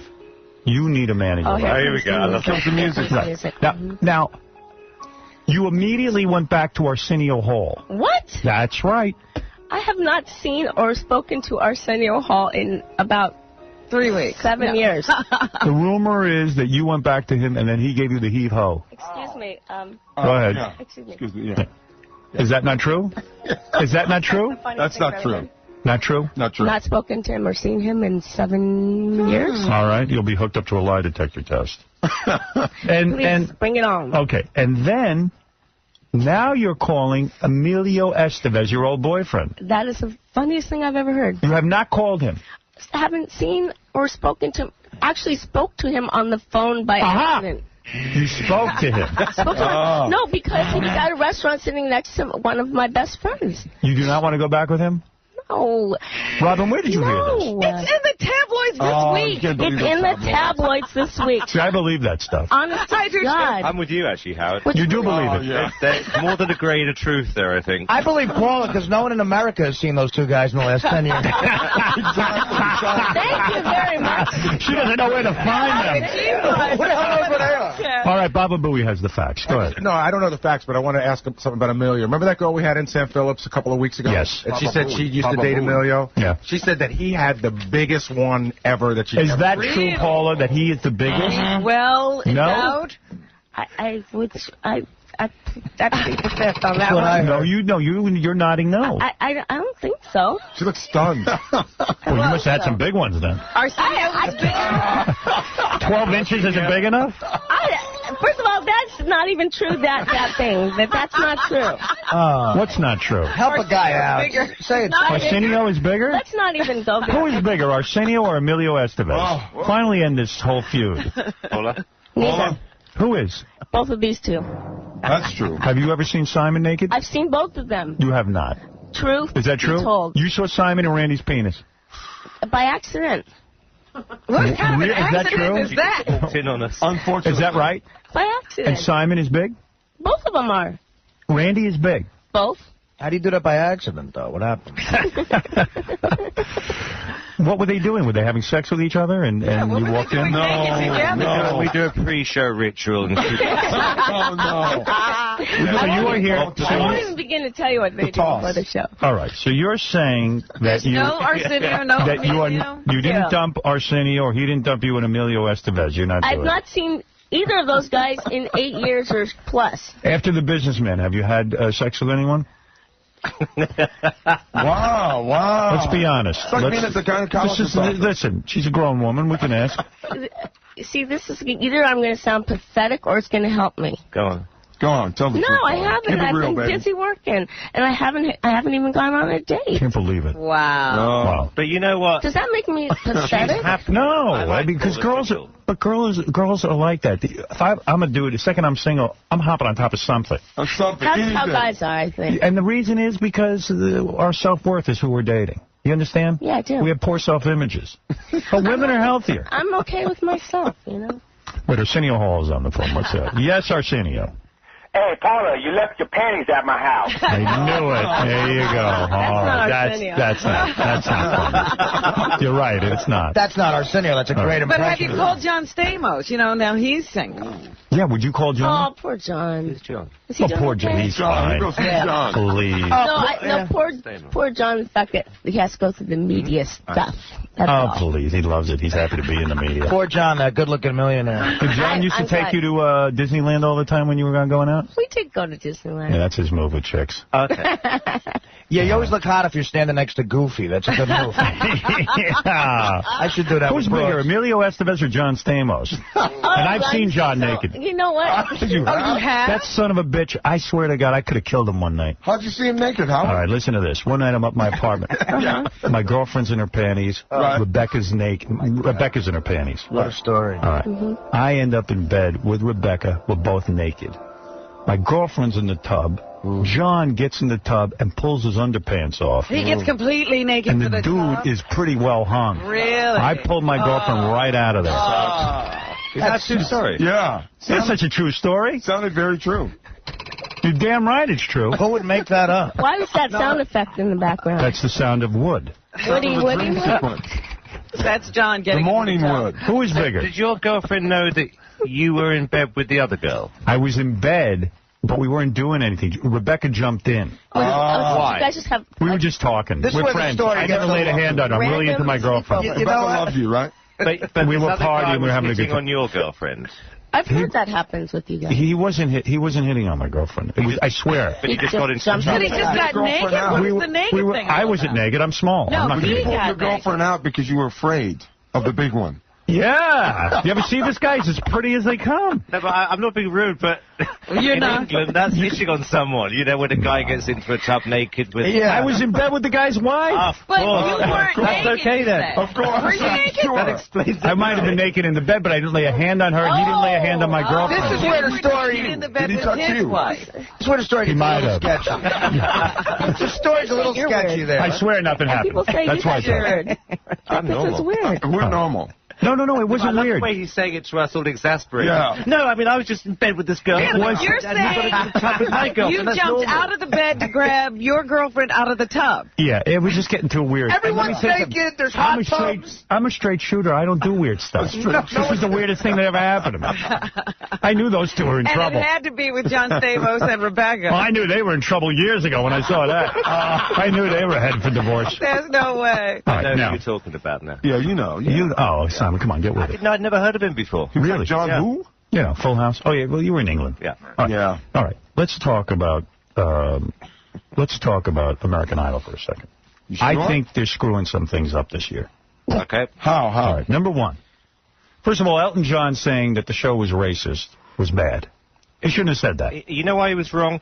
Because you vote for who you like, not who you vote to You kick don't somebody vote on. somebody That's down, not negative yes. vote. Because here's what I'm going to ask you. If, what's her name, Deanna DeGarmo wins, Right. does that mean the show's racist? No. No. No. The truth of the matter is, the other chick is better. Yeah. But she had her best performance way early in the contest, I think. She talking about peaked early. Fantasia, yeah. Oh, you're talking about the summertime thing. No, she Yeah. was the bomb on that, but I'm just saying, but and still. so every performance has paled in comparison to that she's had since then. Don't forget, you know, the weird thing about this show is that some people will vote for the person they think needs the most help. So Right. in a weird it's like way, Queen for a Day. when you're good, Sometimes you that may be bad. That's what happened to Yeah. LaToya, I believe. Right. Don't you wish, in a way, the Hawaiian chick won the whole thing? That would be the greatest thing ever. She's the worst singer, and it would have been great. It wouldn't have been great for It would have us. been great for us. And it would have been rioting. Would have been fantastic. I still can't believe. Isn't it great how popular the show is? Isn't it something? Yeah. It really is something. Yeah, Yeah, I'm happy. I think the voting how is interesting when someone says, pack your bags, you're going home tonight, and then that person's crying at the end of the show. It's good drama. Something to weigh on the votes. And then she stays in, and then LaToya goes home. Yeah. Right. But you know who's crying more than anybody is Paula. Yeah, Paula, you really get affected. No, you don't know what's going on off camera. Oh, really? Randy, why do you never... tricks going on. Wait a second. Wait, Randy, why do you give a standing ovation sometimes? Paula will get up out of her seat and give a standing ovation, but Simon will not. Never. Never. Simon hates himself. Why? He hates himself. Why should I? Because maybe you're moved by a performance that you would stand up and applaud. No, because I know, Howard, if I do that, I'm going to watch it back on TV and go, why did I do that? Because you look like a tool. I'm caught up in that one moment. You know, like oh, my God. Oh, my God, come on. No, the girl from Hawaii is gone. That is not a standing ovation. You're giving her a standing ovation because of the hard work that she makes. When somebody does something brilliant, you give somebody a standing ovation. Okay, you don't think that Fantasia or LaToya London or Tamara Gray, for that matter, or Kelly Clarkson ever deserved a standing ovation? Exactly. I've given 1 or 2 standing ovations. But listen. Oh, my God, you're such a liar. Who did you give a standing ovation to? To us. On the final, that's standing ovation time. Last night I had to sit through 3 songs by Tamara Gray. What really bothered Why you. do that to the audience? That is wrong. Paula, tell the truth. How do you feel about that? That wasn't right. Honestly, I'm a big Tamara Gray fan. I found it a little odd. A little too much? Little odd at this part of the series. It slows it down. I find myself having to fast forward and tape. She's wonderful, and we all love her. All 3 of us love Tamara. Simon, isn't it possible that the producers are ruining the show by dragging out these shows? Well, doesn't care because she's on his label. No, she's not. No, she's not. What is the paper not trustworthy at all? No. Tamara Gray is not on BMG. What did you think of her 3 songs last night? Be honest. Was it 2 or 3? Might have been 2. Go ahead. I would have brought her back to do 1 song, but 2 is too much. She looks great, but she's not a great singer. True or false? Tamara? Right. No, I think she's a great singer. She's a great singer. You do? Yeah. You think so? She's a good singer, baby. For me, what I would have done is that I would have done probably... What was the Burt Bacharach song she did? The Raindrops. House is Not a Home. No, House is Not a Home, yeah. That was good. Don't you find that most of the contestants are fat, and it does hurt things? Like hold on a second. Diana DeGarmo. She's an attractive face. If she lost 50 pounds, she'd be great. How old is she? She's very young, too. The dresses are... Who dresses her? It's horrible. The big belly sticking out of those horrible dresses. Yeah, those dresses are not serving her. Why don't they get a stylist on the show? Paula, you have a stylist, right? You consult people. You wear beautiful outfits. Talk about it, Paula. You got to show up on that. There's nothing I can do. No, but you're shocked. I see your face when you see... Let me ask you a question. Yes. Go ahead. Okay, because I thought about this the other day. I was actually going to say to her, you need to lose weight. And then I thought about it, and I thought, well, should I do that on the show? But then it all feels a bit kind of gratuitous. Or should I just say to her in a dressing room, you've got to lose pull her 25 aside. pounds. Well, she's gotten fatter since the show started. But what I'm saying is, when do you say that? I'll tell you what you say. Go on. Okay, tell us. The girls who are... Listen, it's show business. Girls who look good and can sing get signed to record contracts. They don't even need American Idol. We decided that this is the show for ugly people who can sing. This is for ugly people who can sing. You turn ugly people into idols. Well, even the chick who sings real good. What's her name? Kelly. No. The chick this year. What's her name? Fantasia Barrino. She could lose 20.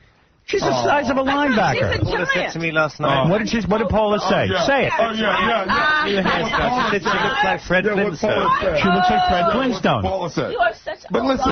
Paula, you said Fantasia Barrino looks like Fred Flintstone. You're not a liar. Tell the truth. No, I'm not a liar. Yes. Did you say that? Simon said that in my ear as she was singing yesterday. And he said it so...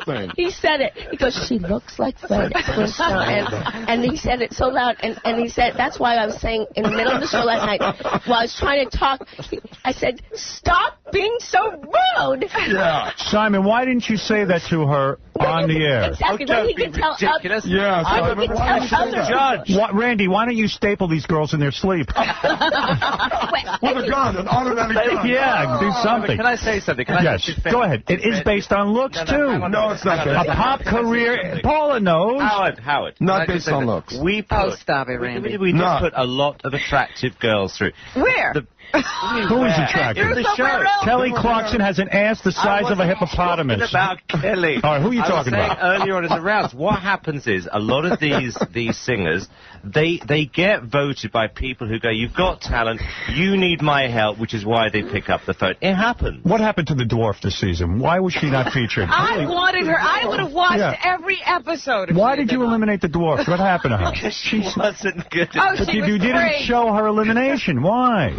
Oh, I don't know how. You don't know. I'll All send right. it to you. I was like, man, you put that dwarf in, I'm there every week. That got me. I was like, I'm not watching the show this season. Then when I saw the dwarf, I said, I'm there. Right. But yes, Yeah. she was absolutely. Listen, I'm not because she was funny. Keep it real, though. I want to keep it real for a second. It's not about looks. It's about Stop talent. it. You're a man in the business. No, you it's know about- it is. it's about- And Wait a Paula minute, knows it. Did you say it was about talent? Then, Yeah. then DeGarmo would not be at one of the finalists. Tell me that Meatloaf is not a legend and hasn't sold like millions and that's a millions of rarity. In this They're pop very business. rare, and look at the downtimes in his career. What about, wait a second. Franklin sold millions of records. And she was thin when she sold the million. Now she's fat and she ain't selling any records. Journey's bass player. Okay, what about him? Journey's Who's bass looking at him? player? He's fat. Okay, hold it a second. Oh, he wasn't. please. Britney They were Spears. looking at that Steve Britney Perry guy. Spears is an okay singer with a great look. Yeah, but that's not helping our record sales today, is it? They're going down. But let me tell you something. See? Let me tell you something. See? We know these people don't last. If I was a woman or a man on this show, American Idol, I would at least dress a certain way to cover my fat. Diana DeGarmo could lose 25 pounds and be a much more attractive package. And I'm surprised that they don't realize this. I think that's going to have to be... I think that'll happen. That you know, she's still 16 years old. Yeah, man. She'll lose weight. All right. I don't mean to be cold, but that's the way it is. She's gonna have No, you don't. Make me a guest judge. Just make me a guest we judge. would love for you to be a guest judge. Yeah, let me handle it. Let me sit next to Simon. Yeah. Please do. My act. By the way, it did not work when Simon went first as a judge. Thank you. It should always be. And I found that when Simon goes first, you two always agree with him. Obviously. I never agree with him. No, I think every time that I go first, most of the time he agrees with me. No, but you're right, Howard. It nearly happened again this week, and I said, you know what, I don't want to do that again. No, didn't work. Simon's a closer. Yeah. He's a closer. Yeah. I have to think, you know? Yeah, he has to think about what we say and steal. Okay, I'm going to say the opposite. What's so funny is that I look at Randy sometimes because you get one of these performances and you're sitting there and you're thinking, do you know, I've got nothing to say. You haven't always got something to say. And I'm looking at Randy, and he's not looking at the performance. He's like, what am I going to say? And I'm saying to him, try and be interesting, Randy. No pressure. No, he's always saying no pressure, no pressure, no pressure. All the time, and when it gets right when I'm dying after Randy, because I'm going, oh God, it's my turn. Oh no, what am I going to say? And he's in my ear. Come on, boy, I try to say something interesting. And he's clapping me and he's prodding me. This is a great job, isn't it? It really is great. To sit there, to be part of it, to have fun, and to judge others is great. It's a blast, dude. It is a blast, man. Will there be another season? Obviously, Of there course will be, there right? will. It will be. Yeah. Okay. Yeah. Now, Paula. Yes. You had a huge career. Why do you never get up and sing a song on American Idol? Because and it's show not the kids? my show. You will not do it? It's not my show. It's their show. It's about them. Do you not want to perform anymore? No, I am. I'm going to be performing. You know, we're working on projects. Soon. Randy and I. We're there for her. Oh, you are? Oh, yeah. Will you judge Paula when she goes up? He judges me every day of my life. I'd love to have sex with you. Wow. Talking to Simon. Now, Paul, I would love to have sex with you. I bet you're great. Howard, you should tell her what you feel. I don't think Paula wants to have sex with me. No, I do. Now, Howard, how You do? would you start it out? How would you start it out? She was excited. You know I'm touching myself under the console? I am. She's a little. I am. My right hand. I have no bandage. I'll do you with the thumb bandage. I don't care. You'll wear a bandage too, right? No, I would love to. Yeah, sure I would. You're sexy. She is sexy. You're a sexy package. Do you know why you have a very naughty face? Very naughty. Naughty? No, you do. You seem like you do a lot of dirty stuff. Really? Yeah. You seem like a dirty girl. Like People say that. You say that I have a naughty face. You do. Filthy. You do. It is filthy, yeah. Yeah, like you're a dirty girl. Disgustingly filthy. I like that. It's the wrong sound This effect, isn't though. working for me. What are you talking about? The sound effect. This is not a Paula sound. It's like a horror movie. Well, that's actual Paula tape with Arsenio. Oh, that's disgusting. It's true. I taped it. Come on. It's like the air coming out. Come on, dog. So, all right. Enough of the fun. Would you take a couple of phone calls? But are they genuine? Yeah. No, they are. They are. Are they honest? Watch American Idol next Tuesday night at 8 o'clock on Fox and see the 2-hour finale. Yeah. Ryan Seacrest overextended. I find him a bore. Simon, what do you think? Tell us how you feel. We've added an extension to his catchphrase. What is that? Forever. Out. Yeah. Hey, by the way, the term Seacrest out, is the show about him or is the show about the American Idol? I mean, him. In his mind. Never been about anyone else. Yeah. I mean, Seacrest out, can we get any gayer than that? I mean, what is that? Paula, what do you make of that? Do you hate that? You're nodding yes, but you never say it. Well, I don't know. I just think I love the banter between Simon and Seacrest. No, but what about the phrase Seacrest out? I never understood it.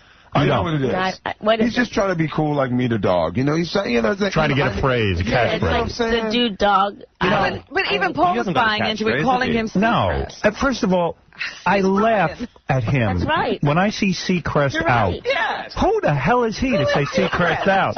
You know, the only thing Seacrest out. Can I try and get it stopped on the panel? Yeah, we should stop it. Put an end to it. Say something about it. You think you can? Well, yeah. Okay. Because remember, we even noticed that there's a happy Seacrest out and a sad Seacrest out. When one of the kids gets booted. When one of the kids gets booted out, it's like this. Do the booted out one, Fred. See if you can find it. Seacrest here on air. No, that's the different one. Seacrest out. Bye-bye. Yeah. That was it. Don't you love when he's actually out saying to Simon, why do you do this to the kids? Why don't you give them something they could go home with? No. The best thing is the producer, because he sees this. Because then the show will be over. And the producer says, right, Simon, you've got 3 seconds. So I said, okay, that was rubbish. Cut to run. You never give them any advice. You just heard I had 3 seconds. Why do you see Simon? Why do they cut you off? Now, Paula, you always like to jump right. You don't even let Simon finish sometimes. You get so offended by what he's saying, but he is there to give his opinion. He needs to be cut off, though. Oh God! No. Okay, from this point on, I will forever never cut you off. No, Paula, you do. I am interested in what he has to say. There are times we'd like to hear. I only cut him off after he's already said some ridiculous thing like you look like Jay Leno or but that's his opinion. But when he's done with it and the girl is dying of humiliation, I want crying. Howard wants more at that point. No, there are times you begin to articulate something. The audience starts booing. Right. Then once they quiet down, you start to say something, and then either Paula jumps on or Randy jumps on. I feel he should be allowed to speak. Okay. But, I mean, that's my criticism. I'm sorry. Guess what? Howard, if he says something crazy, I got to get on him, dude. Come on. But you could let him finish it. We can't even hear All what right, he's saying. this is a public apology. Yeah, I'm not being biased, but I agree with Howard. Simon, I'm sorry. we're sorry. Well, okay. He's opinionated. It's accepted. Let me ask We're one sorry, other thing. but we're not going to stop it. He's bad about beating up on 16-year-olds this season, and you know, the kids that were so young, you know, like that one kid, the redhead kid, he was about to have a nervous breakdown, I think. You know what? I've got to give this guy respect, though, Robin, because, you know, we have had, I promise you, people coming back from previous seasons who are still hurt. Yeah. Over some things he said. And this guy, 16, you know, the kid... He took it all. He really did. Well. Yeah, the redheaded kid. You don't know what he did when he went back to his room at night. He cried himself to sleep? He mutilated people. He did. Yeah, Oh, really? Yeah. The kid was horrible. But he was very... He loved him. Terrible. He loved him. I agreed with Randy. No, He loved him. I didn't get it, Simon. No, but I liked him as a person. He's a nice kid. He's the nicest kid. By the way, that kid's on top of a building with a rifle right now. Right, yeah. About to take out a whole quad. My favorite moment from last night's show, Fantasia Barrino's brother mispronouncing the word. The hell is the word now? Now I forget. Humble. Did you guys not catch this? No. Listen carefully. It was phenomenal. That's all I can say about her. Speechless. She's always phenomenal. Fantasia's brother Joseph says his little sister is taking it all in stride. She's just humble. She's always humble. And being that she's always humble, I never know what her mood is. She's always happy, you know. That was actually from, I think, Extra TV. Access Hollywood. Yeah. Humble. What is that? Silent H. Vernacular, man. I don't buy that. No, they say that in churches all the time. Humble? Yeah, humble is the word. Well, I grew up in a black community. I never heard humble. You went to church. You know, instead of us, it's Ursher. I heard the word happy for happy, but never humble. Not all right. When Randy first started saying I, Simon goes, what the hell is I? But Randy, once you start saying I eat, I think that's it. It's over. You know what I'm saying? I think it's already been ghetto used You think 2 years ago. Randy's the last black guy? I think Randy's the last black guy it makes it to. I do. Randy makes it mainstream like Madonna. That's right. He moves it right over. When you first started saying that, I thought you said I eat because you were heavy back then. I eat? Yeah, but now that you're thin, I don't know what it is. You mean, now that I'm healthy, you don't know what it means. That's I ate. Oh, I ate. I ate. All right. I used to eat. All right, wait a second. Now, wait a second. I eat. Take a few phone calls because you guys are on top right now. You have the #1 show. Donald Trump says he has the #1 show, but you guys have it, don't you? You do have the #1 show in America. Okay, here we go. Let's go to Lenny. All right, Lenny, you're on the air.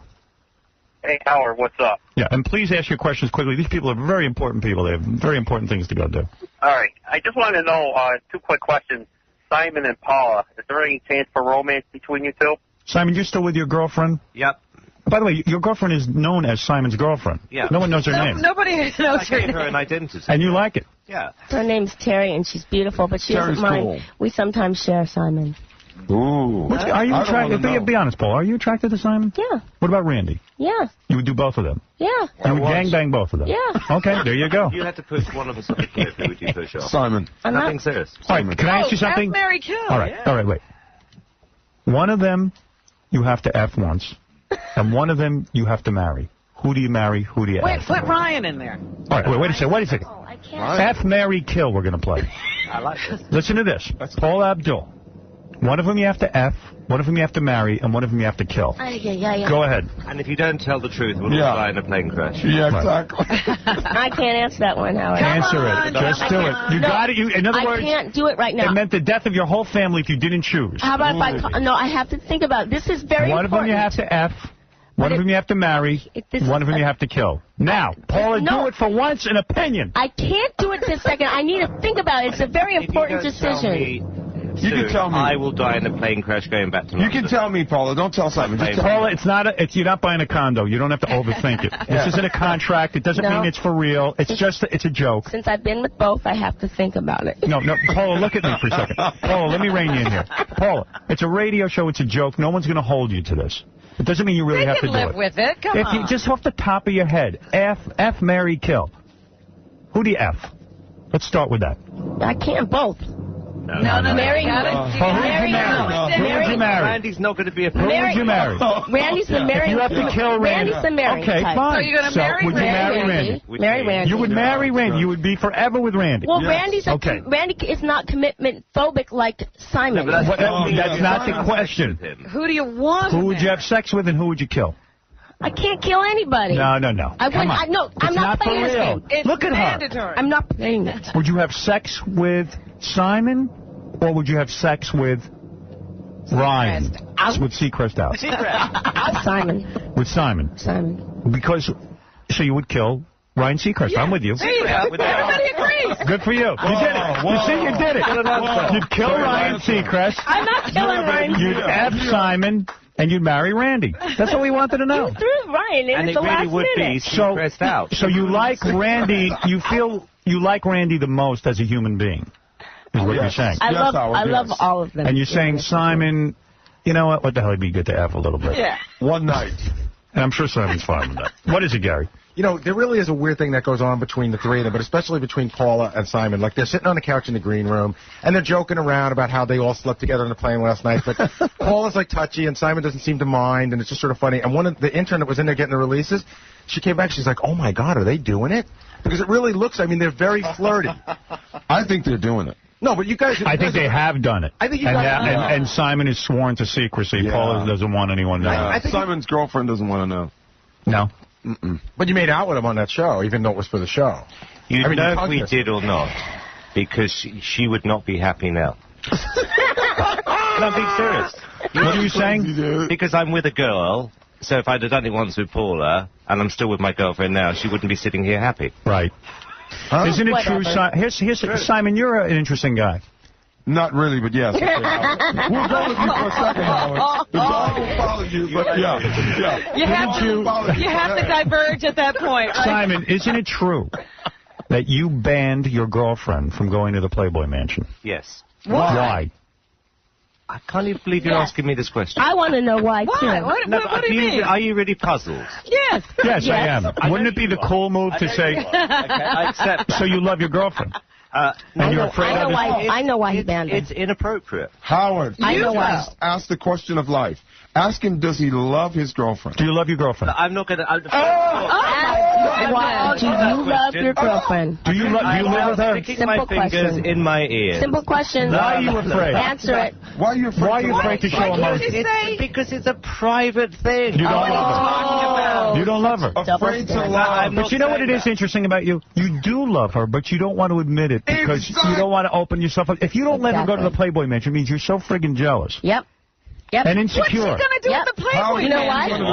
Because she's absolutely beautiful, and he's afraid that she'll be snatched up by by a bigger celebrity. Howard, you hit it on the head. And Howard, there are no bigger celebrities. What are you talking about? Oh, I'm sorry. That's right. There is no. Well, wait a minute. Well, I really need to know what is wrong with the Playboy Mansion, and why can't your girlfriend go there? Because it's our place, and it is inappropriate. Our place? Men? Who's ours? Men. It's our guy's place, and it's embarrassing. I'm invited all the she's time. listening now. So But you do go by yourself. What? You go by yourself. Well, I don't literally on my own. I don't walk But around you go to the Playboy Mansion. Randy and Paul, Randy and Ryan. He slipped and said Paula. You go with Randy and Ryan. Yeah. It's a man's man. And the reason you go there yourself is because, I'll tell you why, I'm a guy. There are a bunch of women there. It's a bunch of women there. You're checking out the goods. And if you bring your girlfriend, that sets a dangerous precedent. Mm-hmm. So you want to keep her out of there. Just like every man. Let me explain it so that everyone can understand. You know Indian food? Yes. You would never eat it for breakfast, would you? No. I.e., there's a time and a place. For everything. That's not honest. That's the most ridiculous This is the first time, thing I've ever heard. This is the first time you haven't been honest. I expect you to understand. I understand it, you perfectly. This is the first time you haven't been You're honest. selling us a line of BS. His analogies drive me crazy. All right, so you don't love... I don't want to take my girlfriend to the... Why won't you let her go there herself? I did. No. I said you can go to any party on your own without me. You're just not going with me. But that means you can't go one time, and I will take turns. That's very pimpedelic. I said that. I said she can go. There's 5 or 6 parties here. You can go to 5 or 6. Very on your own. At Hefner's place. Yes. Okay. You're going to take her there, Paula. I'll take her myself. Take her with you. Mm-hmm. Take me, honey. I'll take you in that little room that's shaped like a cruise ship. No, We'll go together, the 3 of us. Let me tell you something. We'll have some fun. Yes, we will. Take me, you, and Terry. That's so right. you would rather you go go. with Paul and Terry than come with me and Randy? Absolutely. Now you're not being honest. What? Come on. I'm being honest. Sorry. Howard, come on, man. You with the dudes, man. I would have Paula hanging from the ceiling upside down by the end of the night. Trust me. Let me tell you. And you Terry. would walk in And I'm a with dancer, Paula. let me tell you. Let me tell you something, baby. Believe me, I know you do. Darling, I'll be back. Wait by the bar. Exactly. What do I need you 5 two hours there later. for? Where's Wait a Howard? minute. Wait a minute. I got to learn that analogy to tell my broad. The Indian food for breakfast? Yeah, right. Write that down. In other words, there's a time and a place. Sure. You know, Indian food only tastes good. Let me tell you, I'm a guy. So you in that want to go metaphor- to the Playboy Mansion without your girlfriend because you want to flirt. And that's it.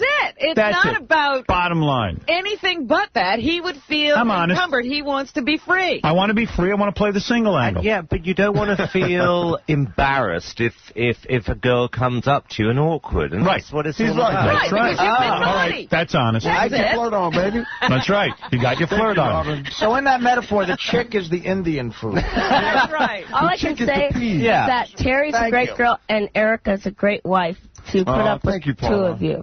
When you, Simon, when you go to the Playboy Mansion, have you ever cheated on Terry? No. Tell the truth. I'm telling you the truth. Randy, what Oh, about why you? are you smiling? Randy, you've cheated on Erica. Simon, Randy, you've cheated on look Erica, at haven't me you? and do not smile and say, look at me and don't smile and say, I'm not smiling. But yes, you are. I'm not smiling. Listen to me and say, I've never cheated.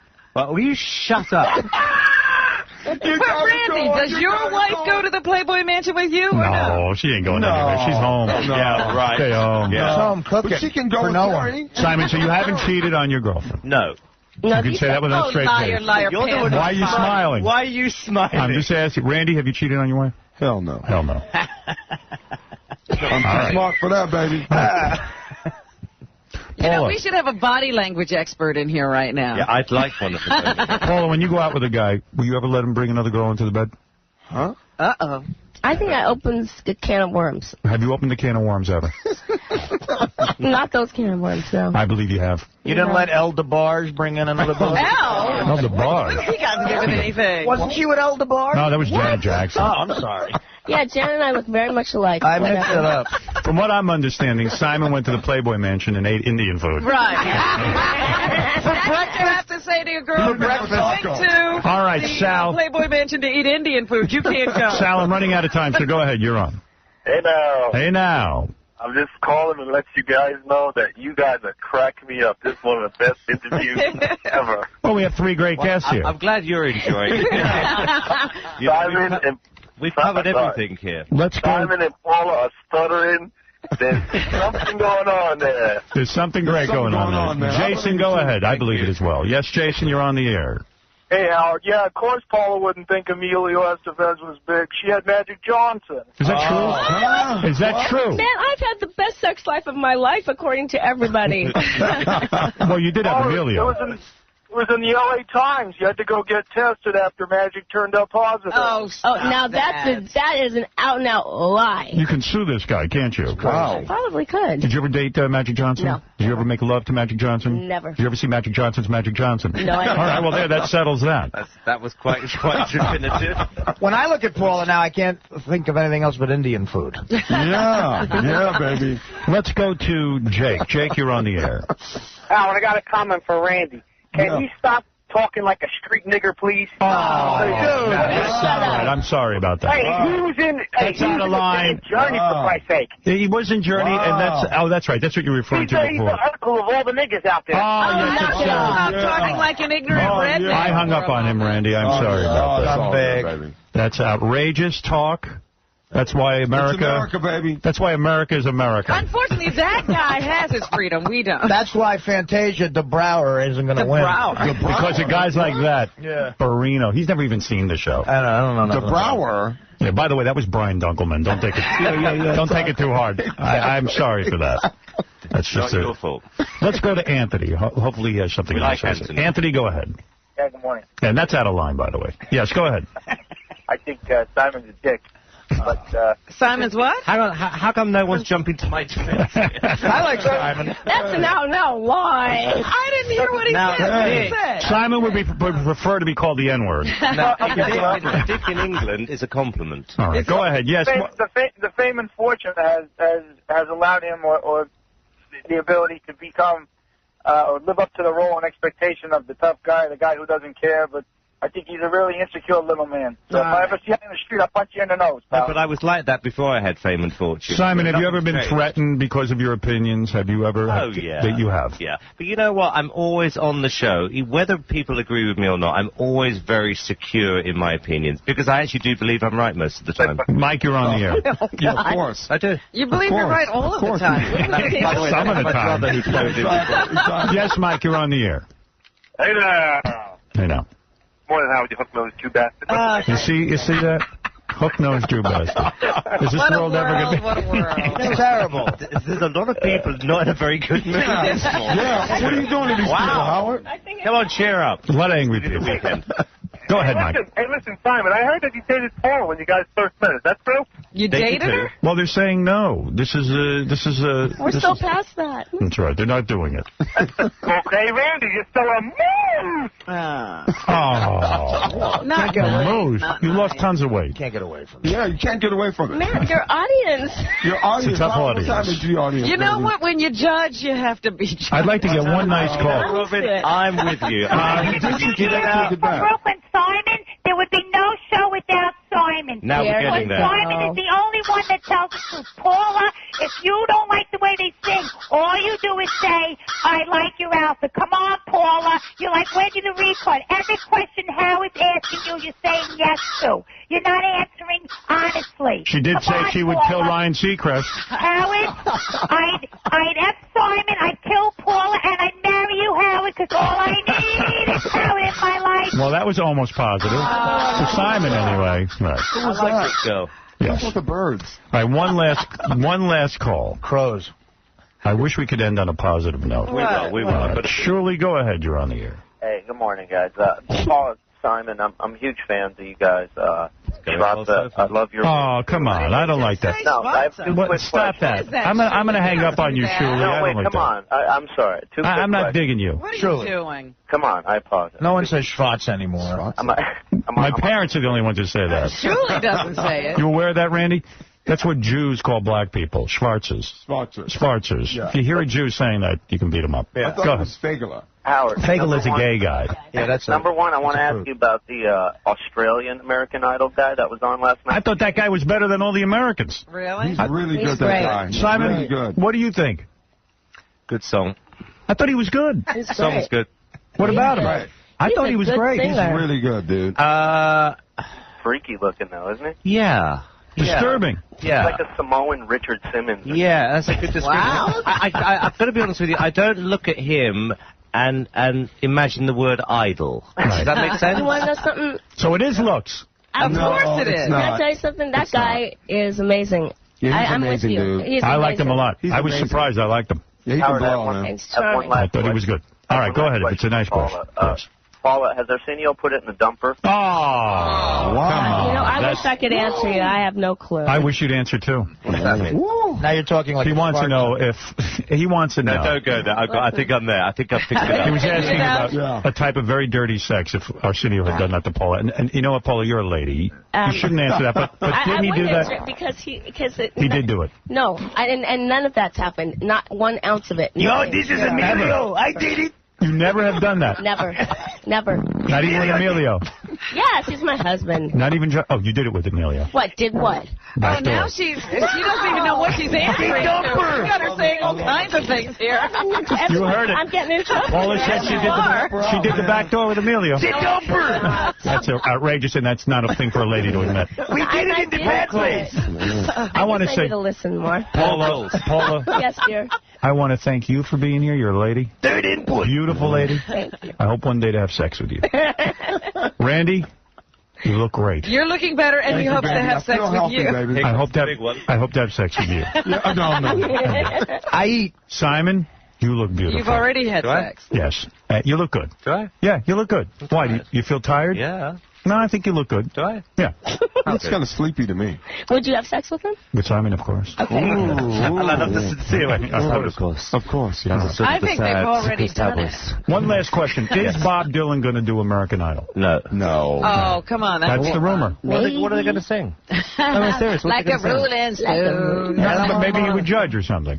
No. It is not happening. It would be boring. I heard that he had contacted. Actually, it would be fun. That's I what think was if he written in would the do paper, it, but... that he had contacted American Idol. I think it's... No. Yeah. I thought it was a and joke. I'm seeing Emilio. It's all a joke, man. I can't believe anything I read. You come in here. Robin. The three of you have answered all the questions. I'm proud of you.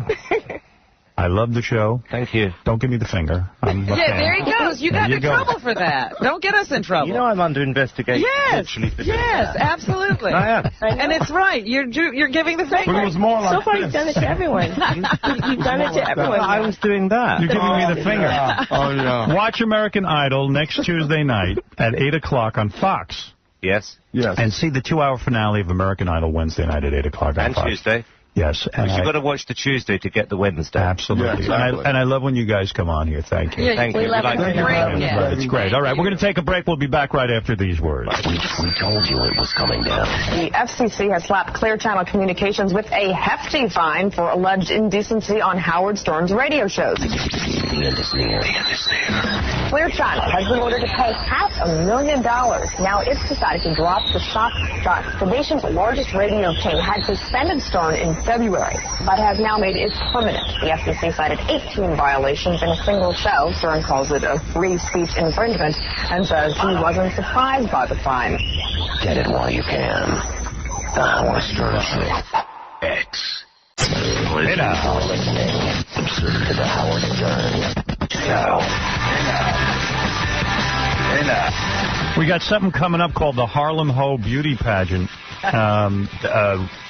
Chauncey put this together, and that's going to be coming up in this half hour. I think it's going to be a Harlem Ho Beauty Pageant, exactly what it implies. Sounds awesome. I'm looking forward to it, actually. Chauncey hit a home run yesterday. Beetlejuice, his mother, and his sister, all here. Unbelievable. You can check out howardstern.com. I threw up a couple of pictures of them. Tonight on E, more excitement from our Vegas trip. Hollywood Squares continued. Oh, there's so many good shows coming out of the Vegas trip. I was just thinking about Vegas. I loved it there. I got this weird little bug bite on my finger. I think it's a bug bite. First I thought I had a splinter. From Vegas? Yeah, and Beth got it too. Well, they got, it's the desert. I can't get rid of this thing. It's this bump. It's been like a week now. You should go to the doctor because it's the desert out there, man. They got all scorpions and everything. I don't know. I thought first that I had gotten a splinter. Like I went to Nobu one night and I had chopsticks and I thought I got a splinter in my finger and I thought maybe it was from a piece of wood. But then Ronnie got the same bug bite too. And it's weird. It looks like a pimple almost. It's on my finger. Because in California a couple times I got bit by spiders in the middle of the night. Well, Beth has like 4 on her back. Wait a minute. You're talking about a thing that looks like it, because I got one on my arm. Yeah.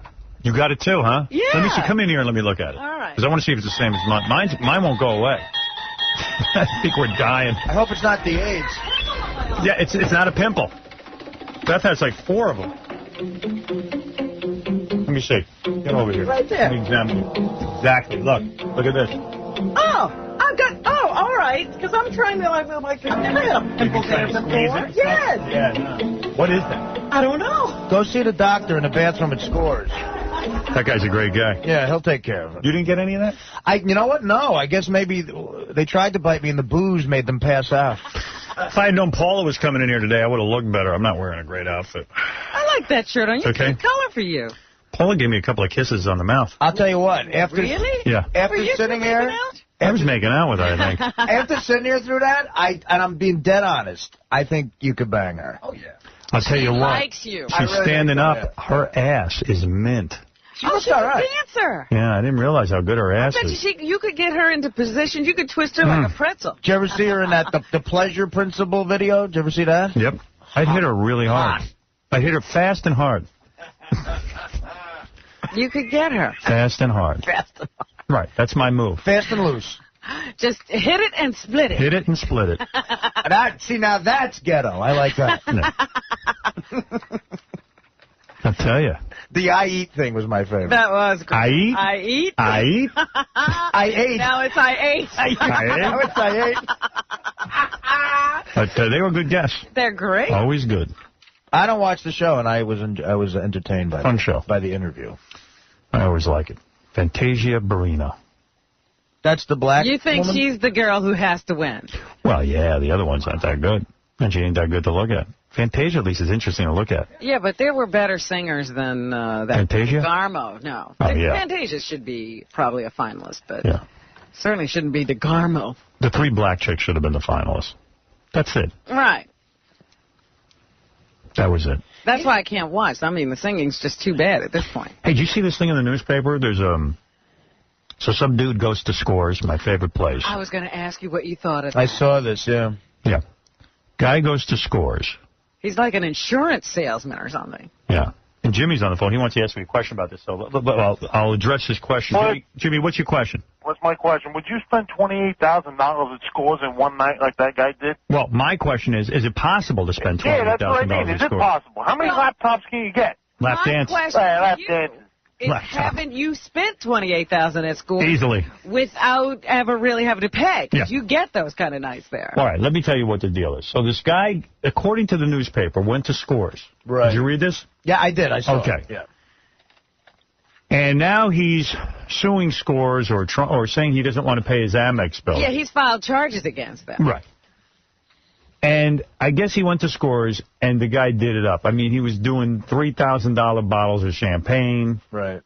You know, so Scores is a business. Even though it's a strip club, it's a business. There to make money.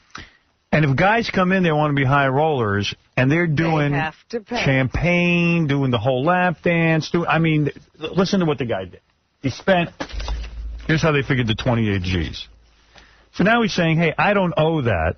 I didn't spend that much money. Scores is trying to bilk me. And Scores is saying, we ain't trying to bilk anybody. Champagne, 5 magnums of Klaus du Mesnil, $3,200 each. Mesnil? 16 grand. Lap dances, 350 lap dances at $20 each. How long was he there? $7,000.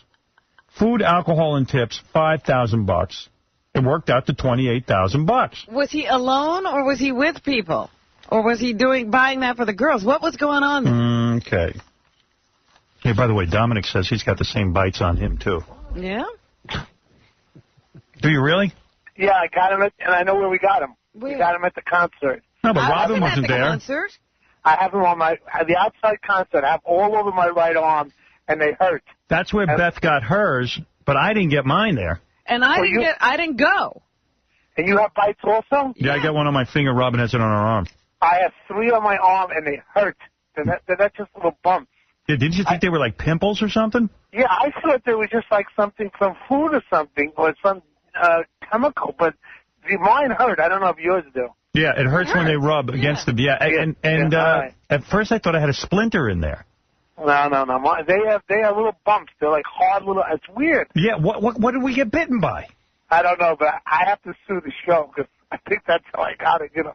Hey, by the way, we didn't invite you. Oh, that's right. I guess I have no lawsuit. There you go. You know what's going to happen with Score's lawsuit? What? This guy's going to drop this suit in 3 seconds, and I'll tell you why. All of his credit card charges are now open for them to look at because they're going to show that this is the lifestyle he had. So for the last 3 or 4 years, he's going to open up what he spent at various places, and he's going to walk away from this suit. And Swiss Re is a very conservative company. I know a lot of people there. They must be so upset about that he's put this in the paper. Oh, they are, because look, Lonnie Hanover, spokesman for Scores, said the naked truth is that Blazer, that's the guy, flashed his credit card with a cost-is-no-object zeal while out-treating a pal and the pal's girlfriend on December 11th. So two people. He was taking people out. Quote, this is from Lonnie. If you want to party like a movie star, you can, but it's going to cost you. He added that the club has Blazers signed receipts to prove that this is a totally frivolous lawsuit. But the bad part for Scores is I think they can't get, now people can't give their Amex there. Oh, really? Well, they have to stop taking Amex? Nah, Amex would never give up Scores. It's too big an account. But did you catch the part of what Lonnie said? The naked truth. Nice.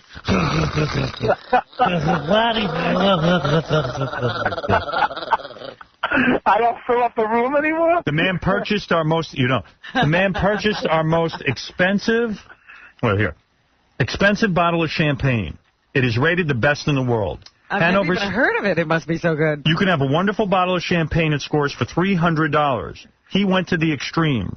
The last person to buy one was a head of state. Then there was the lap dancers. Hanover said Blazer charged $7,000 worth of diamond dollars, the club's currency, and he doled them out like candy for $20 lap dances. At $7,000, he had a dozen girls hanging on to his words for several hours. I've paid for that. Blazer also ordered $500 worth of hard liquor shots, Hanover said. Throw in tips and food, and it adds up to 28 Gs. See, when you throw in that he was taking shots of liquor, you can see how a guy spends that much money, because at that point, you don't know what you're doing. Blazer contends that when he left the club at 2nd Avenue, he grudgingly signed a bill for $8,615 only because he was intimidated by the club staff. He stepped outside. He realized the bill included a tacked-on $4,000 gratuity, he claims in the suit. When he later called American Express to complain, he was told his card had been swiped 3 additional times. His total bill, $28 grand.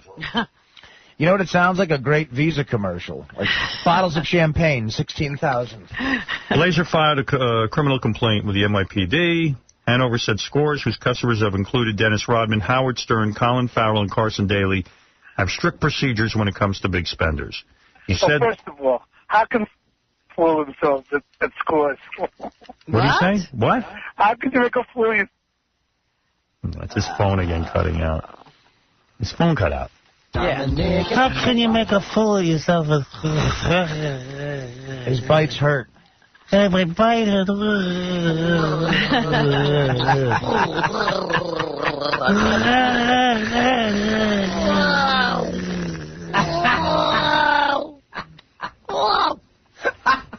Hanover also said Blazer signed not 1 but 3 credit card receipts through the night.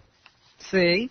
American Express conducted its own investigation and notified Scores on January 22nd that the charges were legitimate and the case was closed. You know what that is. That's like Artie's blackout. The guy just doesn't realize what he did. Yeah, some people have black cards. I have blackout.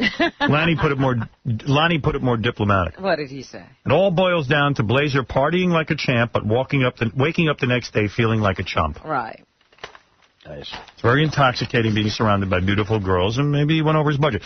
I mean, look, I know Lonnie's a stand-up guy. He was doing shots as well as all that drinking, Howard. You know how that goes. Scores is a very well-run business. I mean, you know, I don't want to... It is a business. You can't, you know what I'm saying, I didn't mean it. Yeah, well. After the fact. Did you see Chauncey's quote about Lonnie in the paper? No, what was his quote? Chauncey on page 6 said that Lonnie has glitter on the brain. Yeah. Did Chauncey, you see that? What's he doing? What's Chauncey doing, How man? can we give him a week here? What's his because problem? they banned Chauncey from Scores. He tried to go the other night, and they kicked him out. And they should. He was going to write a tell-all book. He knows he's not supposed to go there. You can't talk about Lonnie like that. Come on. What is it, Joey? Hey, Howard. Hey. Hey, I was staying at the Hard Rock, too, and those bug bites that you got, I got them all over my arms and legs, and I know exactly where they're from. Where? They do not clean the comforters in the hotel. They come from the comforters. Nah, get out of here. Don't badmouth the Hard Rock. That isn't the... Not just the Hard Rock, it's any hotel. They don't clean comforters. I don't know, man. I'm telling you, Howard. I'm telling you, I was wrapped up in the comforter. I woke up the next morning. I had like 5 bites on my left arm, 6 on my right. Doesn't mean it's from that. My comforter was not clean. Her name was Lorraine. Yeah, Jeff. Jeff. Yeah. What's up? Hey, Howard. I just wanted to thank you for giving me the trip of a lifetime, man. Yeah, you got back from Vegas, huh? Yeah, I drove out from Pennsylvania. Yeah. From Harrisburg, and I used to record your show, so I took along like 2 months of your tapes from back when your movie just came out. Mm-hmm. Driving across the country, laughing my ass off, man. Saw some beautiful things at the trip of a lifetime. Good for you. Hey, I should congratulate my buddy. Thanks for the call. That's very nice. By the way, Dominic didn't stay at the Hard Rock, and he got the bites, too, so stop blaming him. That's right. Yeah, don't blame the Hard Rock. Hey, Baba Booey, come in here. I got news for you. Oh, you got the call? I was going to tell you on the air. What? Crap. What? Guess who got engaged last night? Guess who got engaged I have a last guess. night? Go ahead. My guess is Ross Zapin. It can't be Ralph. Ross Zapin got engaged. Oh! What? I swear I didn't know that. In Italy. Called me from Italy. He went over for Richie's wedding and he got engaged? Yes. And, yeah. Oh, that's funny. He called last night. He was drunk at 2 in the morning in a gondola. Telling me he's never been so much in love. It was like, I wish I could have recorded it. Oh, yeah. Who was he with? Who's the lucky lady? You know what? His girlfriend. I know. He called like 3 of us, and he said, guess what happened? I go, what? He goes, I asked Melissa to marry me, and we all had the same reaction. We go, what'd she say? See, I think... That's nice. I think he did this because he hasn't been working. You know, he's switching jobs. Yeah. He got all insecure. Well, the whole rap is, of course, the next question is, hey, Ross, when's the wedding? There is no date. Oh, Melissa knows I got to find a job, so Ross may be able to work for like 20 years. Yeah, he may never work again. But I'm happy for him. Like, he called me. Everyone thinks I'm unhappy for them. Like no one What, wants did he call already saying, I know you're going to... Yeah, and I went, I'm happy for you, dude. You're in love. You're 40 friggin' years old. It's about time you got married. My call was, hey, if you could do anything on the air tomorrow to not make it so bad. I said, that's no big deal. It's good. Welcome. Oh, he's calling you for damage control. Exactly. Well, then Richie Notar, he's over there getting married in Italy. Yeah, has the wedding happened yet or no? He writes me an email, like, on one of the sentences in, I know you're not happy about this, and I'm like, I'm happy. What am I? What do you care? Because he thinks I'm anti-marriage, and like everyone, look, hey, for me, I'm anti-marriage, not for you. You want to get married, go do your thing. He says he loves to go to weddings. I would love to be invited to a wedding. But you have to admit, I'm going to a wedding in June. My niece is getting married. Bam. Her wedding's in June? In June. I was wondering when that was going to happen. Yeah. You have to admit, though, if there's one girl in the entire world for Ross, it would have to be her. Yeah, Melissa. She's a great girl, Melissa. Yeah, so they're engaged, and they call me, and he. Well, did he have a ring, or was this a spur of the moment? he was in a gondola in Italy. You know, there for Richie's wedding, and he got down on one knee. In the gondola. Yeah, and the reason he had to leave Vegas early was because he had to go home and get the ring. And we kept holding him back. He wanted to leave on Wednesday, and we wouldn't let him leave. He had to call the guy to bring the ring over to his apartment on Saturday. Oh, so he was planning. Oh, yeah. Look at him. He never told me about it. No, he didn't say anything to anyone. Wow. It's probably a good move. Well, he didn't want her to know. I think he wanted it to be a surprise for her. Ross, is that you? Yeah, no, Ross. Yeah, how you doing? Yeah, this is Ross. Oh, this is a different Ross. Yeah, okay. Yeah. How you guys doing? Big fan. We were just as surprised as you guys were, our whole family. My mother calls me yesterday and says, guess who got engaged? And it wasn't too hard to guess because he's the only one still not married. Yeah. So, well, they always say something's wrong with a guy if he's 40 and he hasn't been married yet. I think he just no, there's nothing wrong with him. He just was waiting for the right girl, and we're all happy to welcome her to the family. Oh, you're a member of this family? He's my first cousin. My mother's a sister. Oh. Yeah, I'll probably see you at the wedding. Oh, fantastic. Unless he gets married in Europe somewhere. I'm sure I won't. Ross hates me now. Yeah, he doesn't like you. You won't be invited. Hates This will be payback for everything you never invited him to. I used to invite him to everything. I didn't invite him to, like, one thing. What, you want to go to the wedding? No, but, I mean, I love Melissa. Why would he invite a woman to the wedding who says Ross dates whores? That was before. But that's just a fun-loving thing to say. Let's go to John. John, you're on the air. Hey, how you doing, Howard? What's up, guys? Hey. You guys make the morning much more manageable. Thanks a lot. I know what kind of bugs bit you guys. Yeah? They're called chiggers. Chiggers? C-H-I-G-G, yeah. C-H-I-G-G-E-R. Or do you mean chiggas? Yeah, say it properly. What is a chigger? No, they're found in that southern part of the United States. They can leave, their saliva can actually leave infections. You better go to a doctor and check that out. Really? Wow. Yeah. Actually, yeah, all kidding aside, you should go to the doctor. Because I had to do it in L.A. The guy said, you're lucky you came. Oh, really? Why? Because he said it could get infected and you could have bigger problems with it. Chigga, please. Chigga, please. Love my chiggers, but when... Do you think we should go to a doctor? Jeez, I didn't think it was any big deal. Yeah, mine seems kind of like it won't go away. Yeah, I was wondering why it was persisting. Hello, Howard. Yeah, Beth's got them all over her back. Like Howard? Don't be a chigger lover. Hello? Yeah. Oh, how you doing? Hey, you got $500 for me? No, get lost. Dude. Chigga, please. Chigga, please. Hey, Zola, you're on the air. Chigga, please.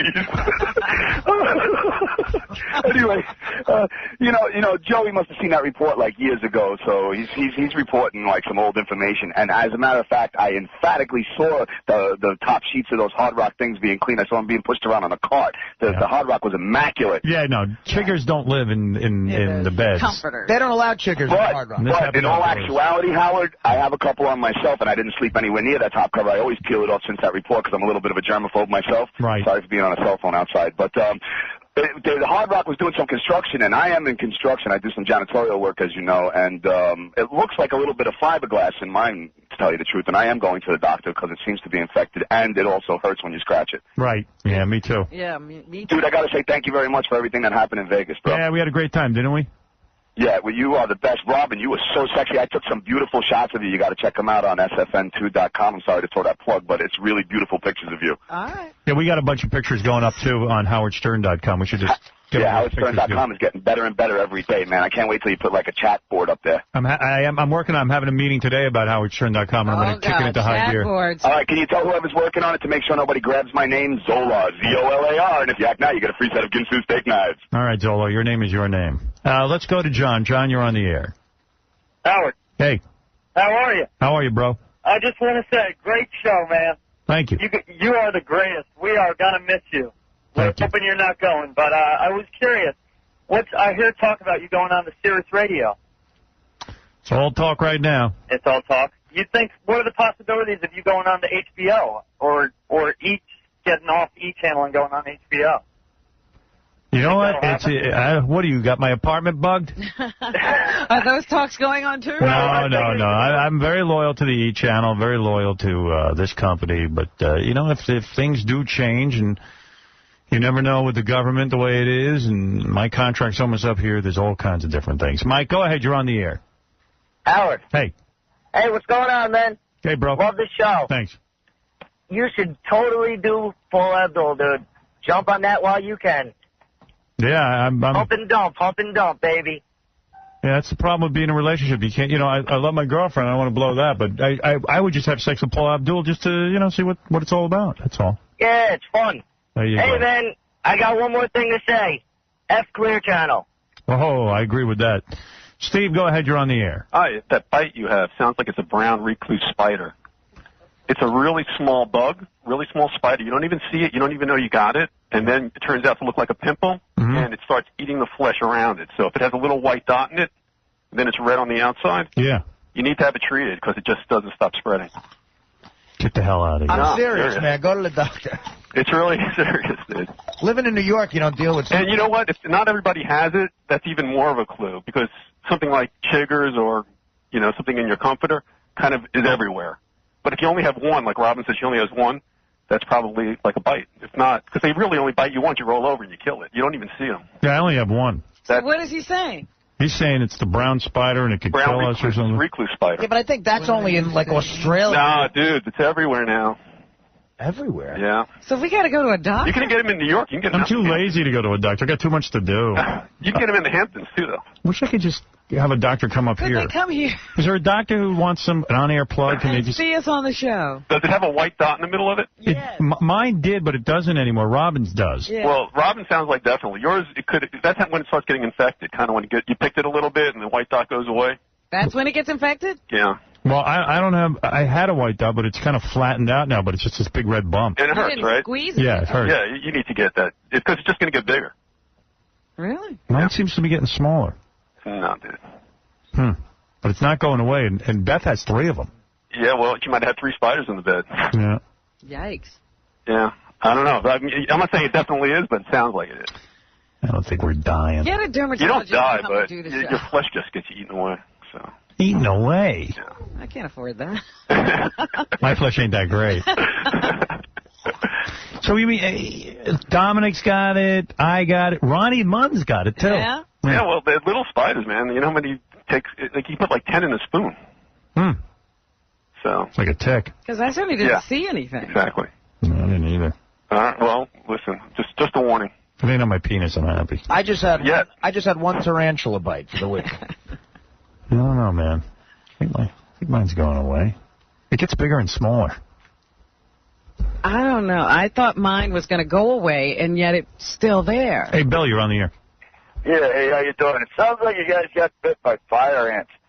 You can carry them around. They start out in the south and telling you that you can't even tell they're there, but you can tell when they bite you. Fire ant! I got bit by fire ant! So far we've been bit by chiggers, Everything. spiders, and ants. Oh, my. Fire ants ain't too bad, but I mean, you'll live from that, but, the nasty bites. I think Fred bit us. She's a chigger on a one-way ride. Who cares? Dude, seriously, just go have it looked at. When did you get bitten that you had I was living in L.A., and I woke up one day, and I had exactly what you're talking about. And I avoided going to the doctor, and one day at work, it was spreading, and I went, and the guy said, yeah, and he gave me a shot. And stuff to put on it. Like Benadryl or something. Wow. No. I also found out I had an ulcer. It was a good trip. Hey, Victor, you're on the air. Howard. Yep. Hey, no, this is Dave. Oh, okay. Okay, hey, Howard, I want to know if you've seen that, it's called Superstar. It's a spoof of American Idol. Yeah, it's on, the WB's been... Oh, it was great. Got it on tape, haven't watched it yet. I saw the season finale of Smallville. It was great. That was fantastic. And Angel's finale was fantastic. Didn't watch it. I've given up. Ugh, it was so good. Hey, Howard, your buddy Ross, who's just got engaged, Yeah. got to stop him. Yeah, I know. Wait a minute. Are you going to give Ross the talk? You know... Give it to him, Howard. Save him. I have had experiences recently where I give people the talk about not getting married. And then they resent me and hate me for it, and then their girlfriends hate me for it, and so I don't give the talk anymore. So what, Howard? Save your buddy. I was with my... I saved him once. I gave him the talk. He got unengaged real quick. He was thinking of it. You know, he's been engaged before, so it still remains to be seen if he'll get married. I like Melissa, though. She's a real nice girl. I love Melissa. She's great. Very, very sweet girl. Really cool. So He was never engaged, Robin. No, he wasn't engaged. He was thinking about it. He wasn't engaged to that last girl? No. I Hey, thought Howard. you were engaged. Yeah. Everybody's got to do their own thing, man. Well, I was with my my wife. I'll be my divorce will be final June 1st. But I was with her since I was 16 years old. I'm 40 years old now.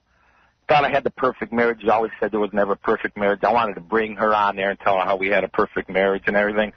Next thing I know, she's screwing around with my next door neighbor's brother. Of course. Wow. And I've been with her for 19 years married, over $63,000 in alimony. I get to keep the house, but I got to take over all the bills. $800 a month child support. Yeah, just for falling in love, you got to pay. Well, yeah, but she cheated on you. Yeah, she cheated on me. Of course she cheated on you. You know, we were going through a disillusion, and we agreed upon everything. Since she got a lawyer, that's it. Half my pension gone. Everything gone. Yeah, the lawyer. Everything gone. She deserves it. Yeah, she deserves it. Yeah, I'm being sarcastic. Yes. Later, brother. Okay. Sorry. Hey, you know what, man? I got $250 cash for you. Oh, thanks, Howard. Courtesy of Scary Movie 3. Don't let her get her hands on it, or I'm taking it back. Okay, hey, Howard, can I say hey to all the bricklayers, Local 5 in Cleveland? Go ahead, brother. Thanks, man. The funniest film of the year, starring Charlie Sheen, Pamela Anderson. That's Scary Movie 3 coming out. Jenny McCarthy on DVD. It's coming out in video everywhere soon. Thanks, Howard. All right, brother. $250. Hold on. Love the show. Thanks. I can't believe that women who cheat are going after guys and taking over stuff. That's really wrong. Yeah, have the decency to walk away without taking anything.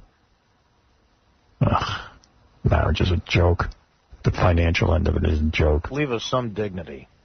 Yeah. I got to take a break. When we come back, let's give Chauncey his chance with his Harlem Ho beauty pageant. Oh. Sounds pretty good. He's got, let's see, 1, 2, 3, 4 hoes here. We're having a Ho beauty We're having a Ho beauty pageant. That's kind of cool. A hoedown. Is this his bit? Yeah, I'm digging it. I like where he's coming from. What do I? Hey, Chauncey, come in real quick so I can prepare during the commercial. What do I got to do for the? Do I have to interview the girls? What do I need to do for the whole beauty pageant? Should we be prepared for questions? Do they sing? What do they do? A little bit of everything, Howard. This is going to be great. 4 hoes. Yeah, hold on. This is a little tease now. I mean, we're talking real prostitutes. Yeah, right? Howard, I took a hand grenade for the team today. Last night, with Mike, the limo driver, I went to Harlem. We picked up 4 prostitutes and their pimp off the street. I took them back to my house in Jersey because there's no way you're going to get them here in the morning. Right. I spent the night in my house. Wow. Unbelievable. You are a can-do dude. I make it happen. Hey, by the way, I like your comments on howardstern.com. Gary, you must have been pissed. I was a little irritated. Yeah. Because, you know, we keep it real. He comes into my office with his opie face, and he goes, you know, we're all good. You know, it's all good. And I go, great. And then I read the comments, and I was like, well, are we good or not? Who's the real Chauncey? I like reading you on howardstern.com. It's fun, isn't it? Yeah, it's good stuff. That's my strength, writing. It is. Okay, so this is the deal. The spelling's not your strength, but writing No, they did the unproved version, but come on. All right. Listen, so the girls are going to come in. Their pimp is going to introduce them. He's going to give their value on the street. They're going to tell where they represent on the street, their favorite corner. Then, Howard, you get a chance to ask them a question or two, whatever you're personality question. Yeah, whatever you're curious about. All right. Then they're going to. Could I say, like, how would you save the world if you were the president of the United States? Okay. Absolutely. Then, ask them the usual pageant questions. Gary, I'm going to ask them pageant questions, yes. Then they're going to tell their most memorable whore moment. Nice. Nice, right? Then they're going to present a talent. Ah. A special talent they each have. Wow. Then we're going to finish up with their favorite whore joke. And then what do? Do we vote? You vote. Everybody, on a scale of 1 to 10, everyone votes, and we will pick Miss Harlem Ho 2004 today. I love it. Thank you. How long is the contest? It shouldn't take long. All right. Shouldn't take long. They're not real talkative. We'll find out. We'll see. We'll see. All right, great. All right. Hey, I'm excited. Coming back with Chauncey's bit, Harlem Ho Beauty Pageant. Chauncey tries to get John's job, brought to you by Trim Spa. That's right, Trim Spa, Formula X32. Go to trimspa.com and be envied. This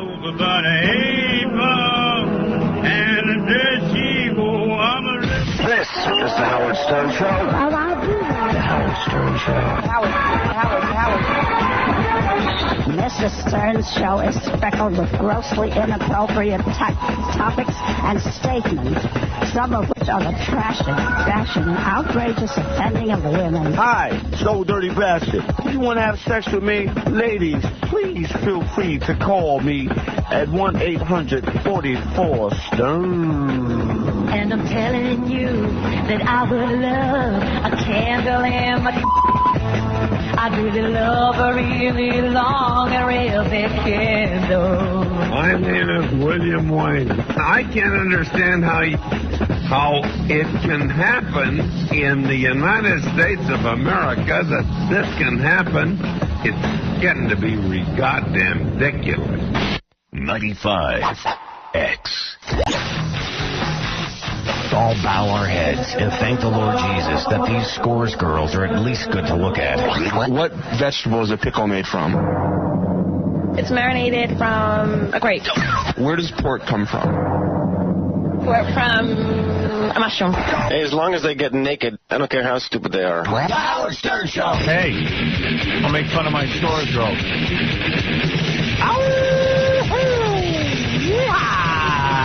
I'm looking forward to this. Chauncey hitting a home run, I think, today. We haven't done the big yet, but it sounds like a great idea. Harlem Ho beauty pageant. In theory, it's a great fit. It sounds good on paper, doesn't it? We'll see about the execution. Who's voting on the girls? Because I'll give some prizes to the winner. Everybody in the room, the cast, you guys, will vote. All right, Robin, me, Robin. Howard, Fred, if he wants to, and Artie. All right, afterwards we give it a score of 1 to 10. Mm-hmm. All right, Gary, let's meet the pimp, Julio. Yeah, he's a real pimp, and he actually owns these girls. All right, and he's wearing a mask. I like that. Yeah. Is he embarrassed? No, he doesn't want to go to prison, I think. I like the hockey mask, kind of like very Jason. Is your name Julio or Julio? Julio. Julio, my man, what's happening? What's going on, Howard? Being a pimp these days is tough business, right? Very tough. You got to watch out for the cops. You got to keep the hose in line, the whole thing. Exactly. How'd you get in this line of business? I used to be a hoe myself. A male hoe? Yes. Did you do guys or girls? Girls. Oh, come on. Really? Yeah. Wow. How much would you get paid? Well, guys get more than females, but we don't get calls as often. Yeah, man. I tell you, well, you must be a good-looking dude under that mask, I'll tell you that. No, just a gift of gab. Sorry, what'd you say? Just a gift of gab. Just a gift of gab. How do you get these women? The agency. The agency. By the way, does Robin look familiar? Ha, ha, ha, ha, ha. Very funny, Chauncey. Oh, I think I've seen it before. All right, so you got 4 hoes with you today. We're going to crown one of them Miss Harlem Ho. Now, how does he keep these women in line? Yeah, do you have to beat them? No. Be honest. That's old school. Really? Yeah. So you don't do any other kind of work. I mean, this is it. The girls bring home the money. Do you share the money with them, or they just give it all to you? No, I do a lot of work. You do? Do they give you all the money, and then you distribute it? No. That's old school. Right. New generation today. I see. How So many the girls hoes? have their own places, and you just give them a salary or something? Exactly. How many hoes you got working for you? 13. 13 hoes. That's Look a at good you. stable. That's a large stable, isn't it? When you lose a hoe, is it really hurt? Depends if she's a moneymaker. Do you have sex with the hoes? Some of them. Some of them, okay. Now, do you lose hoes? I mean, do they go to other pimps? Yeah, they jump around. Yeah. Just like jobs. Right, and you don't have to get physical with them. That's old school. No, just adios. See you later. All right. And do you pick up girls at the bus station? How do you? No, a lot of recommendations, believe it or not. How do we get a hoe? Do we have to walk the streets, or do we advertise? What do we do? Do we look in the newspaper? You can go to newspapers, word of mouth. That's the biggest way. What should a man pay for a hoe? Maybe I'm jumping the gun here. I should wait for each hoe to come out. Anywhere, depends who you're dealing with, anywhere from $100 to $500. Wow, And okay. what sets a woman's price? That's what I want to know. Looks. Looks, and it depends. I mean, some of them that can get $1,000, some just go only get $75. What do you do to a guy who doesn't pay? Let's say he has his sex and then he doesn't pay. Well, there was somebody supposed to have been here today, but he didn't show up. Huge. Yeah. 7 feet tall, 550 pounds, has 20 shoes. Wow. No kidding. Huge. He's a All right. I met him. He's scary. Let's go. That's the enforcer. Oh, that's the enforcer. Oh. Yes. All right. Let's go to who we have first. Go ahead, Chauncey. First up is Diamond. Diamond is the first Harlem hoe up this evening. Now, do we have any statistics on Diamond? Do we talk age? Yes. Julio will hey, tell you a little bit about Diamond. He'll give you her price. Mommy, and we're doing everything Go ahead, Julio. Standard price for most of the girls is $250 per hour. Yeah.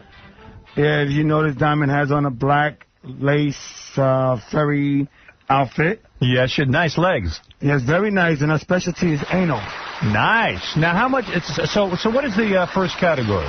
The first category is they have to. Actually, Howard, you have to interview them. Ask a couple of questions. All right, but hey, Diamond, how are you, by the way? Welcome to the show. I'm all right here. How long you been in the business? For like 3 weeks. 3 weeks you've been a hoe? Yeah. And tell them where you represent. What street corner do you work on? 129th. Nice. So any guy who wants to meet you can meet you after the show on 129th Street. What was she doing before she started taking up this profession? Before I was doing this, I was working in a doctor's office. Wow. So it didn't pay that well. Yeah, it was all right, but problems happen, situations. So when you happen, so I want to move it somewhere else. When you decided to go into the hoe business, that was a big decision. I mean, that's a big thing from working from an office. How did you get interested in this? Some other girls say to you, hey, you can make some money out on the street? Yes. Right. Are you afraid, like with the AIDS and all that other stuff going on? No, exactly, because I'm very protective of myself. Where the guys wear the rubbers and all that other stuff. All right. Tested a lot? Yes, I do. Yeah. All right, so it's a risky business, but the rewards are great financially. Yes. What do you do when there's a really gross guy on top of you, though? Do you just blank it out or what? Oh. Have a few drinks? And it's funny, Howard, because she's a lesbian. Are you really? So that's got to be tough. Yes. I close my eyes and think of another woman on top of me. Do you? And what do? You have to lube up or something? Because, yeah, okay. You're not getting turned on. All right. All right, here's your personality question. Because, you know what I've decided? We've got $500 from... Valley Total Fitness. Call 1-800. It's in front of you. I think it's Go Fitness. All right. And let's say that the winner gets $500. The runner-up gets... I got it. Oh, okay. 500. The winner gets 500. The runner-up gets 250. The third and fourth place 150 and 100. Okay. And is the pimp getting all that money? No. No. I wish I would be rich. All right. So if I want, since your specialty is anal, yes. What's that cost if I want to have let's say a date with Diamond? Most likely to at least like $250. So because you're looking at me and going, hey, I'm pretty gross, and yes, all right, okay. Well, that's a fair. That's fair. All right. Here's your question: who is your hero? Who is my hero? That's a good question. Don't say Julio. We won't believe it. Please, Julio. My hero, I can say, is R. Kelly. R. Kelly? Yeah, my really? star. Why him? I just love everything about him. Like his music? Yes. All right, Chauncey, what's the next category, please? Next category is your most memorable whore moment. Well... You've only been in the business 3 weeks, so... No, but I was in business before that, which was 3 years ago. Okay. So that's, what my man had was, so I gladly did it to him for anal. And he went outside and stole my pennies and my bars and went in the parking lot, running around the parking lot with my pennies and bars on. Talking about, look at me, look at me. Wow. Listen, Diamond, I'm sorry about that. That was Artie. It's okay. So you put on your panties and bra. Yes, and I wound up going home without nothing. Oy vey. All this happened in the last 3 weeks. Maron. All right, next category. Your talent, please. Diamond, will you not? Diamond, did we just talk in the hallway?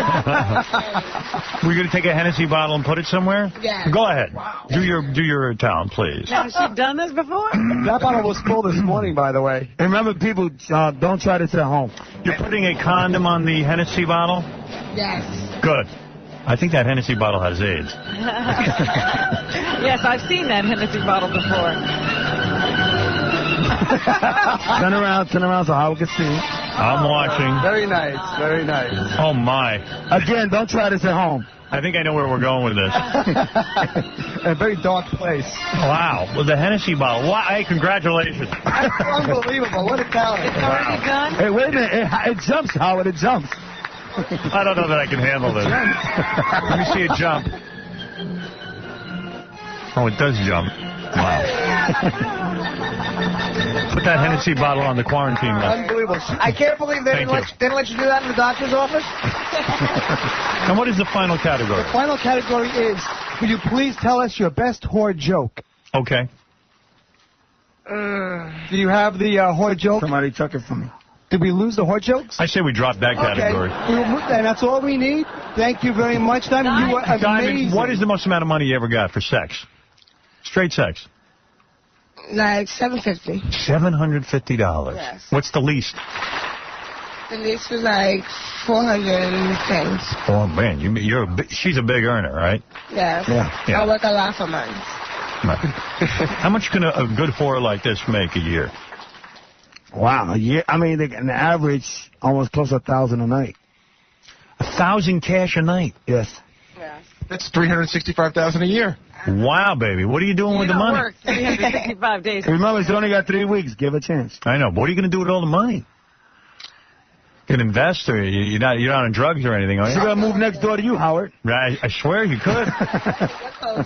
I'll tell you what, I'm going to talk to Mel Viacom. I want to get into the whore business. Howard, I got a question. I'm not being a jerk ask this question. I always wondered, do you guys work on holidays? Like, will you work on Christmas Eve and Christmas and all that stuff? Yes, we do. Oh, good. Well, of course, people are lonely. Open all the time. Can I just say, Diamond, it's a good thing you used a condom because there's a lot of Hennessy bottles with AIDS. I actually have one question. Do you work Yom Kippur? No, you don't. Okay, good. I mean, that's a high holiday. She's observant. Thank you. Yes. I have one question. Does Julio provide a 401k plan for you? No. No, you gotta provide for that yourself. Who is he? Heidi Fly? I mean, Julio's not. What does Julio do for her? What does Julio do for you? Provide protection? Yes. Protections, bookings, parties, all kinds of stuff. You're happy with Julio? You like his pimping? Yes. You do. And he keeps you working. Okay. All right, let's meet our next contestant, Diamond. Well, first, let's vote on Diamond. Robin, scale of 1 to 10 as a hoe. Well, geez, I don't know. Should we wait till the end until we see all of them? Or? Chauncey says wait till the end. I'll wait till the end. All right, here comes Heaven. Heaven? This is Heaven. Heaven. I didn't know these were hoe names. Diamond, Heaven. That's right. Wow, Heaven. Heaven's a white girl. Heaven is a white girl. Heaven's a tall girl. How tall are you, Heaven? About 5'9". 5'9". How long you been in the hoe business? About a month and a half. Wow, all new girls. All rookies. How long do girls usually last? A couple of months, or can they last a few years? Oh, they could last years. Right. Why only a month, though? What have you been doing before that?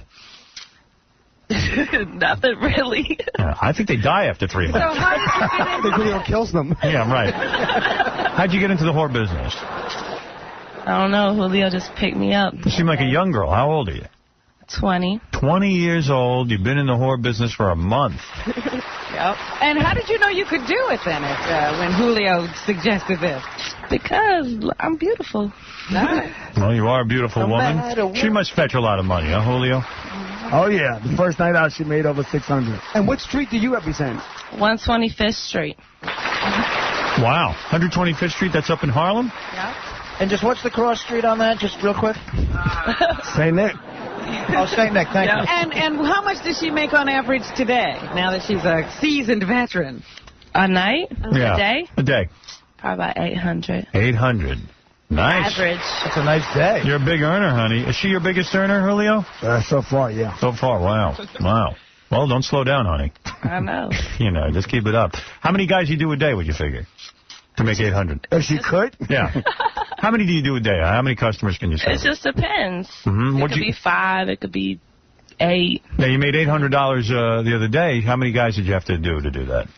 Like 7. 7 guys. So you got about 100 something apiece. Yeah. Now, where are they going to have the sex? Is this just in the car? Or? Sometimes in the car, sometimes in the hotel room. Actually, Robin, there's a Sunoco on 125th. Very nice bathroom. All right, I'll ask you the same question. Who's your hero?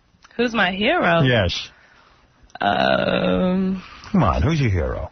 Let me think. Who do you Can worship? I think for a second? No. You, Howard, you're my hero. Really? Why is that? Because you just are. She's a big fan. She was talking about you all night. Oh, yeah. Really? How, you don't notice the accent? I do. Now, you're kind of like a wigger. Is that true? Yeah, like you have the kind of... Sounds like she's Southern. You're a white girl, but you get the black accent, right? No, Robin hit on the nose, Southern. Yeah, Where you from, baby? North Carolina. Yeah, how'd you meet up with Julio? I done moved up here. Mm-hmm. And you heard he's a good pimp. Yeah. Did you move up here to be a whore? No. It just happened. Now, let's say the cops pull you over. Do they get to do you for free? Nice. No. They do not. They have to pay as well. Yep. Wow. And, well, what's the strangest request you ever got? This dude one time, he asked me to rub his thing with my feet. Use his feet on his thing. It's not so strange. Interesting.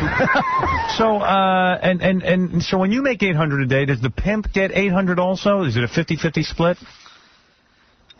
It just depends. What is it, Julio? You tell us. Yeah, No, I mean, like I said, most of the girls are independent. I guess there's a new era today. How much commission do you get? You got to get at It least... depends. Normally, the money they make, I get 20%. 20? That's reasonable for the protection and everything. That's the fairest pimp I ever met. He's a good pimp. You're a pretty good dude. And he's not abusive or anything. No. Not at all. Never have to use a sneaker on these girls. No. What about the 7-foot guy? But what about motivating them? Are they lazy? Do you have to get them out there? Some of them get accustomed to the money and get very lazy. I'm not lazy. What is your talent? What's my talent? I'm going to juggle these silicone breasts right here. All right, let's I see. need them. Implants. However, I need them. No, you don't, baby. You look fine. Well, there you go. You like girls? Do you do girls, too? Sometimes I have to be really attracted to them. Do the girls pay to have sex with you, too? I haven't had a girl date yet. Right, okay. And is she getting mostly black guys up there on the... Up in Harlem, you probably get mostly black guys. Very much. Yeah. Black guys like that white stuff? Yeah. Hell yeah. Hell yeah. By the way, Diamond, I'm sorry, Heaven, what is your most memorable whore moment? I just told you. That sounded like memorable. Was that memorable? Okay, that was memorable. The guy using wants his foot. All right, so there you have Heaven, your second candidate for Miss Harlem Ho. There's 2 more candidates to come. Here comes Candy. Candy. Yeah, you'll like this one, Howard. Candy's I my bet I favorite, will. by the way. Oh, Candy, you are sweet, baby. Oh, yeah. Honey, you look real young. How old are you? 19. 19. I like my hoes young. How long has she been doing it? Yeah, how long you been hoeing? About 6 months. 6 months. How's the business? Do you like it or you hate it? It's cool. It's cool? You getting sick of it? It's a little gross, a lot of these gross guys getting on top of you. A lot of them are real nasty. What do you do when a guy's real nasty? How do you... Close my eyes. Close your eyes and you just go to another place? Yeah. She thinks of SpongeBob. SpongeBob SquarePants? Yeah. Yeah. So, you look like almost a black version of Suzanne Summers or something. You know what I'm saying? Yeah, good one. Girl. Good You're one. a good-looking girl. Thank a nice you. body. You must make big money. Oh, yeah. What kind of money you making, baby? Anywhere from $650 to a G a night. Oh, nice. A G. How much is the most she's been paid for a day? Yeah, how much is the most you've been paid? I'll pay you a good amount of money. $850, $875. I'll double it. Yeah, yeah. And what street are you representing? 113th I could find you on 113th? and Manhattan Avenue. I might drive by there later. I know that what's corner. going on there. Yeah, get a little discount for having you in the show. So, you think you're better than the other hoes? Yeah, You do. sure. Is there a rivalry between hoes? Not really. They No. know their place. Do you do the other girls? Do you ever fight with each other over men or anything like that? No, I think they're scared of me. Yeah. Now, what about you, Julio? Have you ever made love to this beautiful hoe, Candy? That's it. Not yet. She hasn't given herself to you. No, that's it. Now, why haven't you given yourself to the pimp yet? Are you not attracted to him? I really don't think he's worthy. Mm-hmm. He's Wow. not worthy. And how did you hook up with him? Well, I met him through a mutual friend. Mm-hmm. Now, you've been in the business 6 months. You're making some money. You got a great body. Yeah. Do you have a plan to what you're going to do with all the money, or are you wasting it all? No, actually, I'm trying to save, get myself an apartment. Right. All right, well, that's a good plan. What did you do before you became a hoe? I was an administrative assistant. Really? Wow, everybody's leaving the office. What kind of money did you make as an administrative assistant? About $11 an hour. Yeah, not a G a day. So you say to yourself, that's it. I'm going to have sex with dudes, and that's it. Yeah. Was it hard at first getting used to that, or? I mean, everybody has sex, so it's nothing really to get used to. Right. Okay. You afraid of the diseases and stuff? You got the rubbers and all that stuff on the guys? Yeah, I used to rubbers. Yeah, you look them over. Yeah. For oral, too, use a rubber? Yes. You have to do that. Everything. Wow. She looks like she'd be very good at oral. You know what? I was just going to ask, what do you get for a typical oral? Yeah, how much money for oral? Anywhere from $300 to $400. You must be real good at it if a guy can wear a rubber. That's why, Howard, I'm trying to get it. You're saying 1 minute. 1 minute. 1 minute's all you need. That's all I need. I'll tell you, baby. I don't believe it. Prove it. Are you naked? Do you get naked to that when you do that to a guy? Yeah, of course. Of course. So he can look you over and, Yeah. Okay, I like that. Wait a minute. 300? Where go? And all of this What do you got on romance is going on in the cars, huh? In the car, in the back of a hotel, in a hotel. Does a guy like Julia Roberts style, does a guy ever take you for the whole night and like romance you? Yes, but you get charged by the hour. Who do you mostly do, black guys or white guys? Usually white guys come to me mostly. Really? Well, if I'm only going to take a minute, what's your 1 minute rate? I don't want to overpay. All right, so, and you have repeat customers, I bet, too. Of course. Okay. Who's your hero? My hero? Hugh Hefner. Hugh Hefner. Why? Because he built an empire? Because he's the man. He is the man. I agree with you on that. He's my hero as well. Him and Lonnie from Scores. And why does she think she should be Miss Harlem Ho 2004? Yeah, do you want to be Miss Ho? Miss Harlem Ho? I think I already am. Right, you think you already own the title. You got attitude. I like that. What's your talent? Wait, you skipped, Howard, you skipped one category. Her most memorable whore moment. What is your most memorable whore moment? Okay, I remember one time I caught a joint, and a cop came up and said he has $100. Would that save his spot in line? Wow, so you were in, let me clean up the story a little. You were in Toys R Us, you were giving a John oral, and a cop came up, and he said, hey, I got $100, what'll that get me? Yes. Wow, you are some special package, baby. What is your talent? I could give you a round of applause with my butt. Let me see that, please. I'd love to see that. Good for you. Getting up for the... Make the butt clap. That butt's in good shape. Here, listen carefully. I'm sorry. I can't. Do it, baby. Don't get nervous. I'm hearing something. I don't think you can hear it. Try it again.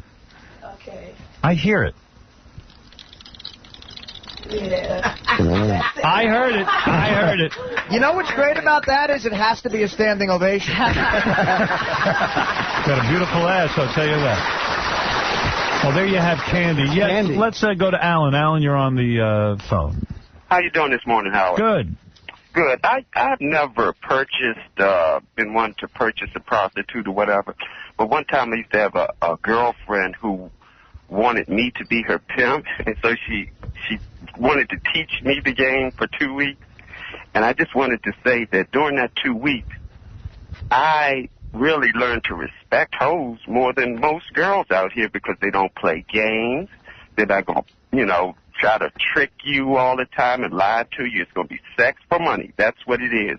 They respect their man. Well, people do put down hoes, but the fact of the matter is they are nice people, and they're people, too. They're in a line of business that people have problems with, but these are all very nice women. But I want to make a certain point that they're safe, they know how to make money, whereas a lot of girls look down on them and say, oh, she's doing that, but they're doing the exact same thing, but they're lying to you, they're not safe, they don't respect their And they're doing it for free. Hey, Candy, what about that? Have you ever tried to do stripping? Or you said screw it? That's how I started out. I was a dancer at first. And there was more money in hoeing? Yes. All you other girls, too? Dancing, that's how I started first. Dancing, okay. Right, yes. Dancing, too. I understand. All right, let's meet our fourth girl, and then we'll crown Miss Harlem Ho. The final girl? This is Fatty Girl. Fatty. Is she fat? We'll have to see. You'll have to see. A lot of dudes dig that, though. She's nice and thick. That's a big woman. Attractive woman. Yeah. Wow, baby. Baby got back. Baby got back. Fatty Girl, what do you weigh? I mean, you promote the fact that you're a heavy-set woman. I weigh 200. 200. A lot of guys dig that, right? Yeah. You got the big boobs. You got the full booyah. Everything. That's booyah. Booyah. So, you a big earner? Yeah. Oh, yeah. Big earner. Really? What you earning? What's your big... What'd you earn yesterday? I don't work every day. So the last time you worked was when? Saturday. Yeah, Saturday. Saturday. What'd you make on Saturday? Yeah, almost $1,000. $1,000. So you are a big earner. About 3-4 On what street corner? Where are you representing? No, actually, I was dancing at a private party. Oh, I see. Well, where can we find you? On what street corner? 183rd and Broadway.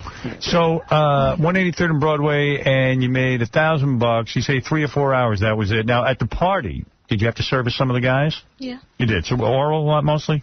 Yeah, a little bit. A little bit of that, a little bit of everything? Yeah. Yeah. So, what's her specialty? Is there a specialty? Anal, oral, what is yours? Oral. Oral. Oh, yeah. You're really good at it. Especially his Oh, yeah. Sounds like Julio has had her. Yes. You have. Lord Under a minute? Jesus. Under a minute? Well, with me, a minute and a half. Wow, you're quite the man, Julio. So you're a big earner, and you saving your money, too? Yeah. How long you been doing this? 2.5 years. 2.5 years you've been doing it. Are you sick of it yet? No, not really. You like it? Sometimes half and half. Right. Yeah. So technically 183rd and Broadway is in Harlem. It's Washington Heights. Yeah. You realize that. But it's Broadway. That doesn't She's on Broadway. Yeah, you're on Broadway. And that's what counts most. I think the next step for you is the lead in Wicked. So who's your hero? Me. You are your own hero. That's right. Right. You believe in yourself. I sure do. All right. Now, and do you have children? No. Oh, so you're not leaving anybody at home? No. You like men or women better? Both. You do both? Yes. Have you ever had a female client? Yes. She paid you to have sex? Yeah, she paid me to have sex with her and her boyfriend. No kidding. Do you ever do it for free? Don't look at Chauncey. If I'm interested in the person. If I feel like it. Yeah. Yeah. You know what she reminds me of a little bit? Oprah Winfrey. Like, you could play her in a movie. Yeah. Would you be interested in playing Oprah Winfrey in a movie? Hell no. Hell no. Okay. Now, what about your most memorable home moment? Do you have one? Yeah. This guy. We can't say that. Let's. I don't even know if I can say I that. don't think we can say that either. Let me think how I could say that. Yeah. Taste his own juice? Yeah. That's better, Julio. Fluid? Way to go, Julio. Everybody quiet. I give up. I don't know how to say it. A man paid to... All right, I got it. Go ahead, Robin. You handle it. Paid her and then put a present in her hands from himself. Exactly. And then he decided to ingest the drink present? from her hands. Drink the present. Very good, Rob. Very good. They ain't got no problem with that. Good for you. This just in, that got please. No, that's fine. All right, so, and what is your talent for us today? Candle wax. Candle wax. Howard, this is going to be great. What do you see? Explain to me what's going to happen in a clean way. Yeah, As clean as you can. Okay. Julio's I have to say this because I've been in the business 13 years. She has an act that I've never, ever seen before. Okay. She will take hot, scorching candle wax and pour it into the open area. All right. All right. All right. She's going to give a present to her area. Right. I think we're talking about making a mold here. This is the lost wax. Oh, yeah, okay. There we go. Like they Wow. Hendrix. Remember, again, do not try this at home. I thought I had Now- to win it, but I may change my mind. Fatty girl is laying down on her back. She's taking off her underpants. Yes, fatty girl. She's also on the cover of New York Chocolate Models All right. and Big Butt Congratulations. magazine. Congratulations on that. She's a star. That's Fatty Girl with a PH to me. It is. This is P-H-A-T-T-Y. a fabulous woman. You are now naked from the waist down, and you are going to take hot candle wax and make a mold of your own area. Absolutely incredible. I love the music. I see the candle wax. Here we go. Julio is assistant. Careful, fatty girl. I have to observe. Yes, Men pay trust like me. this? Yes, she makes a lot of money doing it. Wow. At parties? Yes. Everywhere. How safe is Careful, this? fatty girl. Open wide. All right. Oh, my. And Take it easy. we understand. Whoa. Oh. Oh, my God.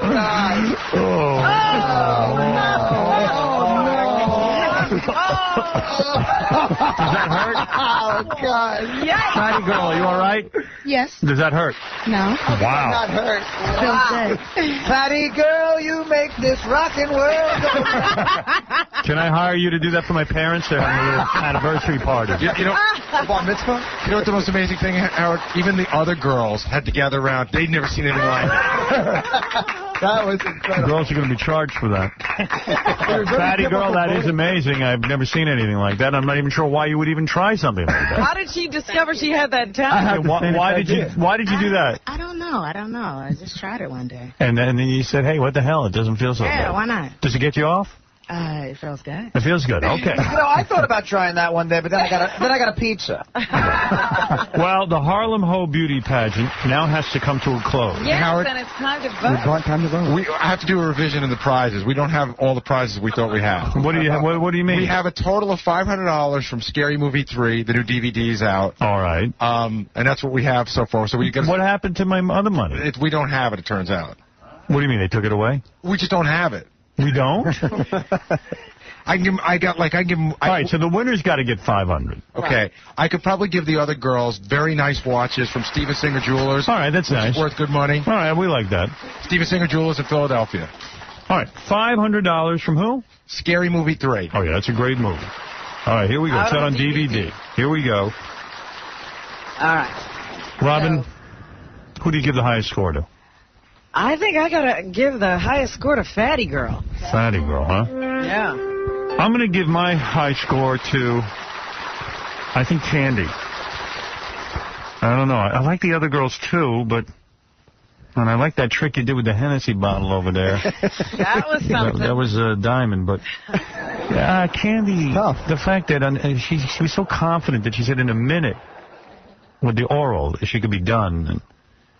And I like her shoes. And I like her shoes. So I'm going to go with Candy. All right. All right, Artie? I got 2 words. Fatty Girl. All right. Fatty Girl. Because of the wax? That's damn impressive. Yeah. I mean, and also, that's a woman. That is. I mean, they're all women, fabulous but woman. That's a woman. 2 votes, Fatty Girl. 1 for Candy. Fred, go ahead. You are next. I was originally going to give it to the Hennessy bottle girl, but it's got to go with Fatty Girl. Anybody who's going to do that with candle wax will go the extra 9 yards for whatever you want for $500. Absolutely. Well, that's 3 for Fatty Girl. I don't think anyone else can take it. Gary, you have the final vote. Who did you go for? I was going to vote for Candy. Candy. So it was 3-2. The other 2 girls came close. Everyone was thinking of you, but you didn't win. Fatty Girl, you are the winner. One can see why you are Miss Harlem Ho, even though technically you're Miss Washington Heights. Yeah, there's a little discrepancy there. You're going to get the $500 courtesy of Scary Movie 3, out on DVD and VHS right now. How do you feel? Very happy. Let me just say, if she was in Rent, I'd go see it. Wow. The other 3 girls, don't be disappointed. You get nice prizes. You get the watches from Steven Singer Jewelers in Philadelphia. Yep. So he'll be giving you some nice watches. You can go to StevenSingerJewelers.com. Nice. I got a feeling Julio's going to be wearing 3 watches. All of you are nice ladies. Thank you for competing. Chauncey, thank you. And Julio, thank you. Julio, if you can, an endorsement or a plug at his website. Julio has a website? Yes, we do, because we do a lot of underground parties. If you guys are interested in hiring the girls or doing private events, you can log on to www.Rambo Entertainment, spell the whole word, .com. Rambo, R-A-M-B-O, Entertainment.com. Entertainment. And we look forward to next year when the winner comes back to hand over the crown to the next Harlem Ho winner. Here she is. Take a bow, Fatty Girl. Miss Harlem Ho is here. Don't step in the wow. Miss Harlem Ho is here. She is ideal. Oh, my God. Is there any other woman in the world you could call Fatty Girl without getting punched in the face? Are all the other girls cool? Candy, are you cool on this? Because Candy looks a little irritated. Candy, you seem disappointed. No, I'm fine. I guess you're used to winning, huh? You're the runner-up, my dear. I'm still a winner. All right. And what about you, Heaven? Are you okay with this? Yeah, I'm all right. Hey, you look a little bummed. You would think the white girl would win. Yeah, not on this show. If Fatty Girl can't carry out her duties, Candy will take over. That's right. If for any reason you can't be Miss Harlem Ho, Candy takes over. Okay, no problem. All right. I got a fatty girl, too. Oh, yeah, the applause, the butt applause was great. That was great. Can't believe you guys forgot about that. The Hennessy thing was awesome. Diamond, you all right with this, or are you feeling a little gypped? No, I'm all right. I give it to Fatty Girl regardless. That's You know, the other 2 girls are rather... Sorry? That's a trick. That's a trick, yeah, that really is. You had to be amazed by The that. trick wasn't bad either. That's right. Somewhere there's a doctor's office really missing. That's what Well, congratulations to all our hoes and their pimp Julio, and you're all winners as far as I'm concerned. Absolutely. Thank you, girls. That was great. Appreciate it. Those are the beautiful hoes of Harlem. There it is. Working hard. Now back to work. 2004. Yeah, time is money, girls. Back Let's go. to work. Get Julio, right out get there. them back out there. Go visit Tom Chiusano. He's looking for something. Mellow him out a little. Go try out Candy's Guarantee. Jose, you're on the air. Howard. Hey, brother. Hey, Chancey, that heck? Yes. So you bid from the pay-per-view beauty pageant. Well, You're he didn't. unfortunate. Chauncey went out, he found the hose, he got him down here, he used his ingenuity. Give him his props, that was a good bit. It's a lot of hard work, too. Yeah, it was a good bid, but... My house is ruined, dude. I got to burn my house. I did the same thing. The whole beauty pageant was good, and he did a lot of work. He had all the hose in his house all night. What did they do to your house? Oh, Robin, you don't want to know. My house is trash. He sucks. I want to bid him up. I'm downstairs. I'm waiting for him to... I want to bid him up. All right. It is true we had a beauty pageant, but I still don't hold that against Chauncey. Thank you. This is original. Chauncey's couch is covered in candle wax. There's blood on my sheets. There's all kinds of things. You don't know. Going to take a break. Chauncey, thank you. Get John's Job sponsored by Trim Spa. Completely ephedra-free Formula X32. If you love Chauncey, make sure you vote for him when we open up the website for that. We'll be doing that soon. 1-800-TRIM-SPA or go to trimspa.com. Going to take a break. Going to do the news. Got it all coming up next. I'm in New York City, I'm gonna know my line. New York City is hard to find it.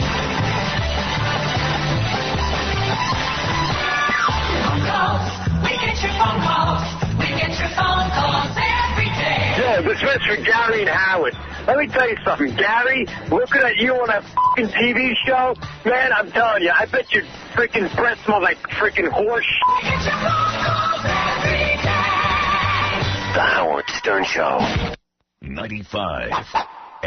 Stern Show. Hey, this is Gold Dust with the WWE, and I was just on the Howard Show, and I think he's awesome. Oh, awesome. I finally got to hug Robin. I always wanted to hug her.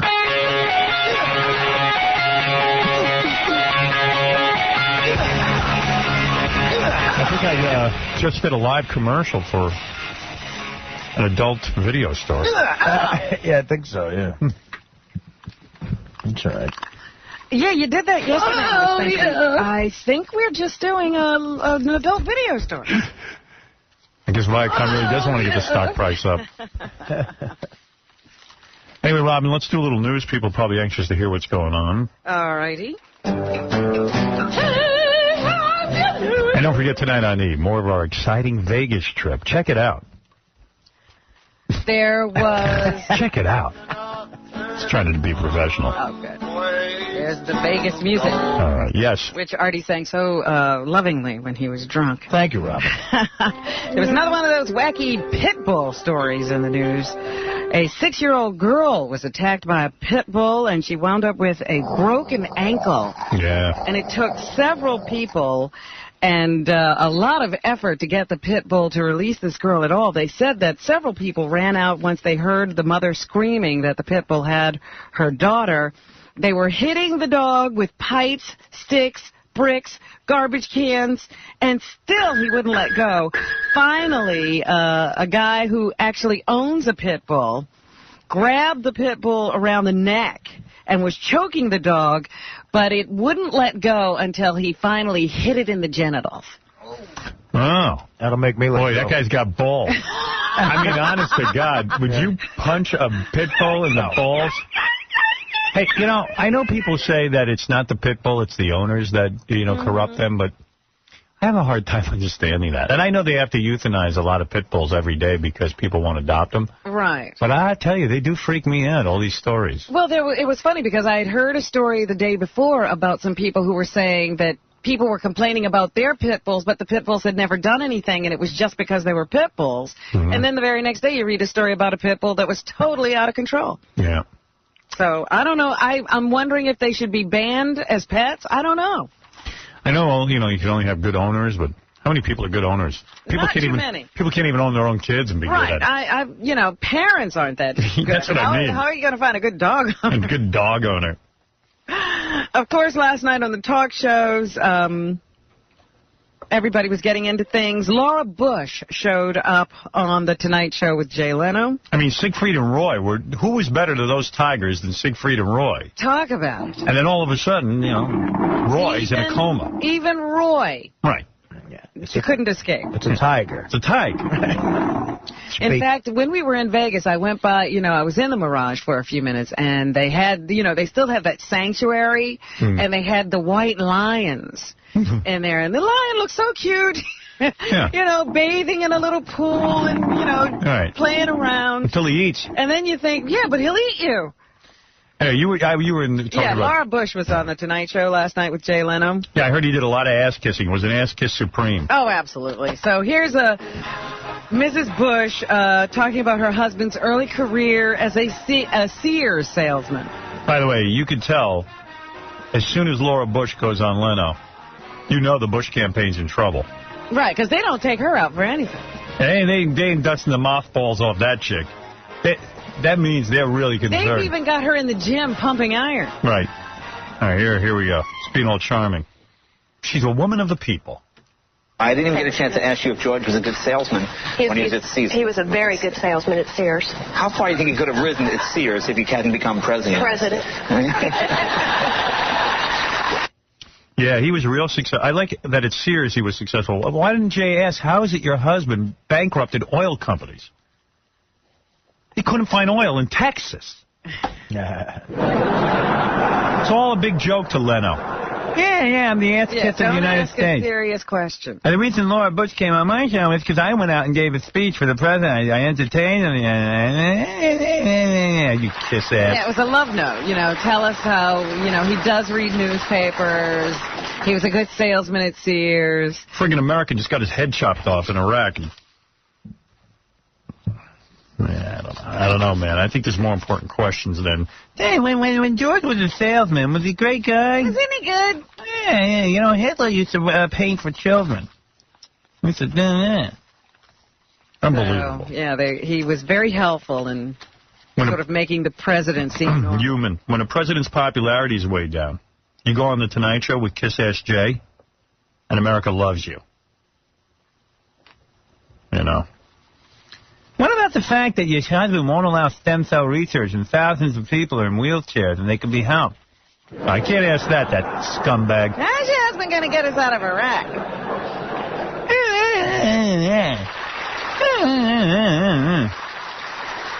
Oh, I wish I had seen that show. Just keep it light, Jay. Nothing's going on in the world. I like when he laughs like a girl. I didn't even get to ask you if your husband was a good salesman. There's a really important question we all want to know. Would your husband have been a good salesman? Okay, see you later. Take it easy. There's nothing else to ask. Yeah, that was the question he left on the floor. And I know the Tonight Show isn't Meet the Press, but for crying out loud, ask a couple of questions. Or come out and just say, I'm so for Bush, I don't want to embarrass him. Right. I'm just going to give his wife a softball interview. Do you really think your husband could have been the president of Sears, considering the fact he has 2 DUIs? Really? I mean, do you think they'd put up with that crap? I don't know. Something. Were you ever in the car with him when he was drunk? Yeah, I mean, I guess you're an enabler, huh? Yeah. Oh, yes, I am, Jay. I'm an enabler. But he was a good driver when he was drunk. You know, why don't you talk about Artie Lang? He's drunk. Well, I'm asking about your husband. I know, I'm trying to deflect. All right, what else? And the 9/11 Commission continued its investigations in New York yesterday, and Mayor Rudy Giuliani was before the commission, and his testimony was interrupted. The greatest mayor ever. A number of times by the audience. They didn't think he was getting tough questions. We have a couple of pieces of tape over there on CART. Oh, of the CART. Interruptions of the Giuliani testimony. All right. See what I got here. Ready? Mm-hmm. I know one firefighter whose family has explained this to me. He was in the North Tower. He was evacuating people. He was given an evacuation order. He told his men to go, sent them down. They got out. But he was with a person in a wheelchair and an overweight person who were having a hard time getting down, so he stayed with them. So how did he interpret that evacuation order? He interpreted that evacuation order, I'll get all my men out, but I'm going to stay here and help these people out. And the fact that so many of them interpreted it that way kept a much calmer situation and a much better evacuation. And these people.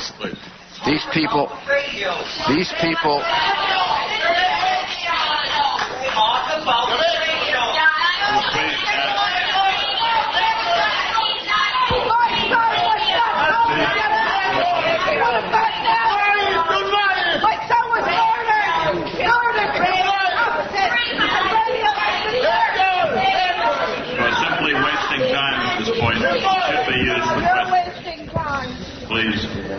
Well, thank you, Mr. Mayor. I think Senator, that record was absolutely extraordinary. And when you undergo the losses, it creates It's very understandable. Thank you. Commissioner Gorelick, if you want to continue to remain in the hearing, I'll ask you please to be in order. Well, there's a lot of frustration on the part of the families. It's not Rudy Giuliani's fault. It's that these terrorists took us by surprise, and the families are saying, listen, what are we going to do? How are we going to be prepared the next time? Let's talk about the things that we can do to make things better. So I understand where the families are coming from. It's unfortunate that this mayor is so incredible. And believe me, he really doesn't hold a grudge. He came out of the situation and he said, dude, everybody's very frustrated. And, they can't get to the terrorists. That's who they're really angry at or should be angry at. It's a friggin' mess. I mean, when I read the lives of the people lost at the World Trade Center and now the soldiers dying in Iraq, who, if you had a more can-do president, they wouldn't even have to die in Iraq. He's got no plan. He's not a commander-in-chief. He has abdicated his responsibility to Dick Cheney and Rumsfeld and all the other the cast of cartoon characters that run the Bush administration. It's unfortunate. We need a commander-in-chief. We need a leader. I'm all for the war on terrorism. You know that. Believe me, I wish we'd invade every country in the Middle East. Well, you got the president for that. He doesn't know how to get out after he does. He knows how to invade. He doesn't know how to. He didn't think it all through. And he's got to come out of retirement. He's got to get off his ranch and really get in there and do some hard work. Stop talking about his dates as a Sears salesman. Yeah, the Sears salesman thing isn't flying well. That Leno thing is repugnant and repulsive. Leno is repulsive. Mrs. Bush is repulsive. Her husband is repulsive.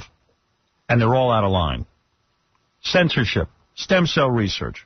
War mishandled. Hey, we got a dermatologist here to look at our bug bites. Oh, good. That's important. Forget all the other stuff. Stop the news for a second. This is Judith Hellman, dermatologist. All right. Can we see some credentials? This is not some wacko, is it? No. We've had Judith on the show before. She talked about, she was talking about facial rejuvenation and all that stuff. We wouldn't have some wacko on this show. No. She's a legitimate doctor. Facial rejuvenation? Remember, I don't remember. She's a dermatologist. Board certified. Okay. Oh, yeah. Oh, good. Hello, doctor. She's a real doctor, MD. Has she seen these bug bites before? You mind giving us a quick exam, Doc? Not at all? How are you, by the way? I'm very well, thank you. Yeah, you're a medical doctor, right? I am a medical doctor. I'm a dermatologist. Where'd you go to school? Mount Sinai. She's good. Okay, it was here in this country. Yeah. In this city, not just in this country. By the way, thank you for doing this. My pleasure. I heard that you needed a doctor, and I dropped everything and I ran. Oh, here, take a look at this. Thank you. We're in Vegas, right? At first I thought I had a splinter, okay? Hey, can you see that? Well, not from... Come on over here, baby. I mean, doctor. Yeah, you don't talk to your doctor that way. Most doctors don't have a great rack like this doctor. Doc, take a look at my finger. You see that bite? Which one? Right here. Which one? See that? What is that? Something tiny. What is it, though? Robin, come over and show her your All right. Well, it's a little red bump. Yeah, but it's been like that for a week. Does it itch? It doesn't, no. Does it hurt? No. Unless you touch it. Does it throb? No. Is your finger showing any signs of falling off? No, but it got smaller and bigger, and it had like a little white pimply looking thing. Is that from a splinter, or is that a bug bite? Well, it's not a typical bug bite, but let me ask you, where was your finger before this thing happened? I don't know, but Robin has... We all went to Vegas. Yeah. My girlfriend has 3 of those on her back. Come in here, Robin. Doctor, don't make light of this. The doctor's diagnosis is it's a little red bump. I was going to say, you shouldn't tell me that your finger's falling off. Hey, look at Robin's. It looks like a pimple, but it doesn't go away. Okay, let's see. What kind of bug bite is that? Wow. Well, I tell you, this could be anything from a bacterial infection. Yeah. To something like a flea bite. That's what I think. It's a bite, because we all have it. They have fleas in Las Vegas? I don't understand it. Yeah, but... Could it be a spider bite? Well, spider bites are usually very big and nasty, and they kind of tend to make Spread. like plate-size thing that you don't want on your finger anywhere else. What about a chigger? Yes, it could be. It's not that likely in Las Vegas, but yes. What is a chigger? Well, it's something that you get. It's a little thing. It's a little mite-sized thing that you get when you put your hand in hay. Will this go away eventually, or is it going to stay? Well, if it doesn't go away, then it's going to stay. But if it goes away... Nice.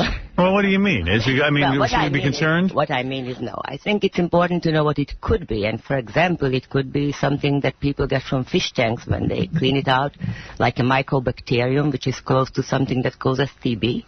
But what does it mean? Do we need Should we go somewhere? It means it's a good idea that you come to my office and I stick a little needle into it and I take a little culture swab and I see, for example, another thing it could be is herpes, believe it or not. Herpes? Which is why I'm asking you where your finger has been, you know. No. In the same place. But Robin has it on her arm. Robin has it on her arm. I have it on my finger. My girlfriend has 3 on her back. Dominic has it on him. And Ronnie, the limo driver, has it on his wrist. Well, we think we got bitten. In all honesty, it's probably more like a flea bite or a mosquito bite. Even. Right. You know, I have something. Mosquito bite goes away. I have something on my finger ever since Fatty Girl left. So you're saying you don't know what it is? I'm saying it's very hard to tell on the basis of just looking at it for a second. At its worst, if it's a bacterial thing... I should get some... You remember the flesh-eating bacteria? Yes. Yeah. Well, that's called Staphylococcus. Yes. And it's one of those things that very easily can be introduced into the skin when you scratch it. For example, you get a mosquito bite, it's itching you. You go like this. Now you get some other bacteria in there. See? You have one trouble and then you compound it a little. Are you going to go to a doctor? I'm not. I don't care. I was squeezing at it and stuff, though. Now I'm afraid. It's a very good idea to be afraid of squeezing. One more question. Could this be the bite of a fire ant? Could it be a fire ant? Look, anything is Anything possible. goes, yeah. You know which one is the worst bite of all, of course? What is? Human bites. Yeah. Well, it's not that. It's not that. None of us have been bitten. Well, yeah, I know. This thing won't go away. Well, look, I'm sure it's going to go away, but if it doesn't, come to my office. Why don't you come with your culture stuff? Yeah, where's your culture? It was too fast for me to come through the office. Come back to... We're too lazy to go to a doctor. Come tomorrow with your culture stuff. Yeah. That's easier than you guys coming to me. Yes, definitely. Yeah. Well, I have to ask you a question. Yes. When I was last here, you were about to turn 50. Yeah, I didn't do it. You didn't do it? No. Decided against it. How did you and turn back? How did you stay out of it? Yes, and what is your question? The question is, how did it feel? Because I'm about to face the same thing soon. Well, I'll tell you, it wasn't great. It wasn't. I mean, I had a nice party. Robin threw me a great bash, but who the hell wants to turn 50? Well, I still have that machine, you know, for the wrinkles, if you remember. Oh, yeah, your wrinkle machine. Recommended. Hey, give yourself a plug. Where are you located? BigAppleSkin.com. We are on 30 Central Park South, between the Park Lane and the Plaza. All right. And we will treat your bites, your wrinkles, and whatever else you like. Beautiful. What is it, Scott? I'll tell you a quick story. A friend of our family, he was cleaning a fish tank and got what you were just talking about. He had to get the finger amputated. Oh, that's Is that true? Yeah. Because You know why? it got so bad at some point that... I'm going to the doctor. Go to the right dermatologist, that's why. So, doctor, if it doesn't go away, it'll stay, and it's a little red bump. It's a little red bump. Thank you. My pleasure. Robin's going to lose her arm. Yeah, I mean, if he lost a finger, my whole arm's going to go. I don't feel like this is going to stay, but...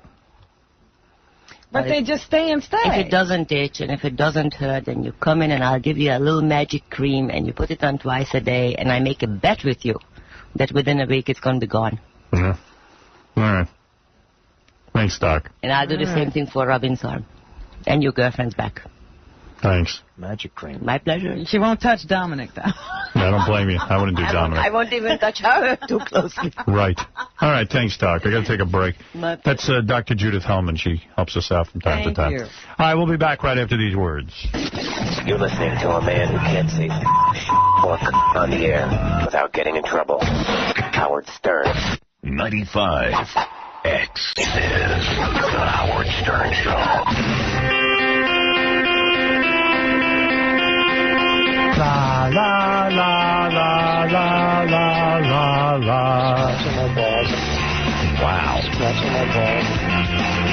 Scratching my balls. Tonight on E, Ollie Weird Squares, live from Las Vegas with the Spearmint Rhino Girls and everybody else. Robin, what's in the news? Well, we were talking about the whole... Oh, I didn't play that other Rudy clip. Yeah, I mean, we got the idea, I think. Okay, all right. We got the idea. I just wanted to get to Mayor Bloomberg's testimony for the commission. He's upset that New York ranks 49th when it comes to per capita homeland security funding, and he let the commission know it. D2. Hey, good for him, because he's right. I mean, what is that? We're ground zero, and we're getting none of the money. This is pork barrel politics at its worst. You bet. It is the kind of the short-sighted, me-first nonsense that gives Washington a bad name. Absolutely. Give him a 5 out of 5 stars. Michael Bloomberg. You can't play politics with Homeland Security. And you know who's doing that? Oh, boy. What are they giving it to, Nebraska? Yeah, we're getting our money cut since September 11th. We were getting $198 million, I think, and they're cutting it in half. Vote out Bush. Vinny, you're on the air. Howard, expect to see the shows yesterday was great with Alanis. Yeah, Alanis was great. That's a celebrity right there. I think that was a great interview. She's pretty open. Yep, thanks. In fact, a lot of people sent me email. I didn't get to read it today, but very, very complimentary about Alanis Morissette. And a lot of people saying that they hadn't previously bought her music, and they're going to now. Now they're turned on to it. Yeah, so there you go. So it was a success all around. What else is in the news, Rob? And here's former Governor Thomas Kean, who is the head of that 9/11 commission. He wasn't surprised at the outburst from family members during yesterday's hearing. D1. The emotions are still raw in this city, even a couple of years later. The people... Yeah, well, stop talking about it and make sure the money gets here. The intensity feeling by the family, by other people in this city. You need to be as angry as the families. That's what Bloomberg's doing right there. That hasn't gone away. Don't be so relaxed. Need some people to get pissed. Then you get attention. Yeah. Meanwhile, yesterday they had a very quick court-martial for the first man to go on trial for the prisoner abuse at Abu Ghraib prison in Iraq. Jeremy Sivitz pleaded guilty, wept and apologized after receiving the maximum penalty of a year in prison and a bad conduct discharge yesterday. Well, how is it Rumsfeld's not in prison? He knew all about it. Well, that's just the point. Who was giving the orders? Yeah. Who was not supervising if there wasn't an order given? I love these guys acting like it was a couple of rogue soldiers who, went around and did some wild stuff on their own. Please. Come on. Rumsfeld's got to go to jail, too, then. It's funny, though, that the United States is saying, we're going to show people that, this doesn't go in our country and that justice will be served. Well, somebody went and polled some Iraqis to see what they thought the punishment should be for, abusing the prisoners. And they said, well, the people should be put to death. All right. So they're not going to be satisfied with a dishonorable discharge and, a little time in jail. So you're not showing them anything. Nobody's dying. Meanwhile, they're now saying there are reports that there have been detainee abuses in Afghanistan. Here's Ahmed Zia. I can't read the last name. Angare. Is that what that is? Bangare. Bangare to you, too. Bangare. Bangare. Oh, yeah. Mr. Bangare of Afghan Human Rights Commission says he knows of one detainee in Afghanistan that claims he was sexually abused by U.S. soldiers. D3. 3 soldiers, American soldiers, came and... I'm sick of hearing about what American soldiers are doing wrong. Wait a minute, you got to listen to this. Tired of it. Also one interpreters and touching his, sexual organs. Yeah, big deal. Oh. You know what? I wish someone would touch my sexual organs. You're begging. One of them gave me a wedgie. One put the candle wax in a very open area. Yeah, she took a mold. Just trying to point out that this isn't an isolated thing. And one took a Hennessy bottle. Fatty girl gave me a butterfly. That was candy. I'm sorry. That was diamond. I got my holes mixed up. So anyway, yeah, that's what's going on there. They're beginning to try these soldiers, and yet there has been no blame taken by the upper echelons of the military. Thank you. Thank you. Thank you. I told you Randy Johnson yesterday was the first man, not the first man in a few years since David Cone to pitch a perfect game, and he is now the oldest one to ever have done that. He was 40 when he had that incredible pitching performance, and he showed up on David Letterman last night to help out with, I guess, the top 10 list. Here's C2. Number 6 can walk up to the guys who've thrown no-hitters and whisper, loser. Number 5, all the pine tar I can eat. Wow, that's odd. I never would have guessed that. Letterman hates doing that top 10 list. But Does he? He's afraid to give it up. He can't get out of it. Can't get out of it. It's like his staple. I love that, if you play that, you must credit Worldwide Pants. Yeah. It's like Cher not singing I Got You, Babe. Right, that would he be doesn't do his top 10. You wouldn't know what show you were watching. Right. Speaking of Cher, you know what today is? Cher Day? It's her birthday. Thank you. She's 78. Hey, my parents had an anniversary on Monday. And what anniversary was it for them? I think they're married 57 or 58 years. You're kidding. Did they have a big 50th wedding anniversary? No, we don't do that. You don't? In my family, we don't celebrate anything. Birthdays, anniversaries, because we don't do that kind of thing. I mean, all that fuss and bother. What is that? Oh, you don't mark anything really No, really. Like and that? even with the kids, once they're 10, 11 years old, to make a fuss about their birthday, please. Put that in your pipe. And I don't carry pictures of my kids. My friends used to carry pictures. I'd be like, No. what are these pictures? I mean, they're all carrying on. I'm proud of my kids, but I don't have to go around showing people. No. And let me tell you, your father and I, we're married. We don't sit there and make a big fuss about it. We don't make a fuss about anything. No. Wow. Oh, there's a philosophy on everything. I didn't know you weren't supposed to pay much attention to her birthday. No. In fact, your father took me to Nathan's. That's not bad. Well, sorry, Cher. I didn't mean to bring up that you're 58 years old today. 50. Believe me, she looks terrific. She's a terrific talent. My mom always gives me a rap on Cher. Oh, really? She's terrific. She talent. likes Cher. 58. She looks terrific. Oh, that's good. Well, here's a little bit of Believe.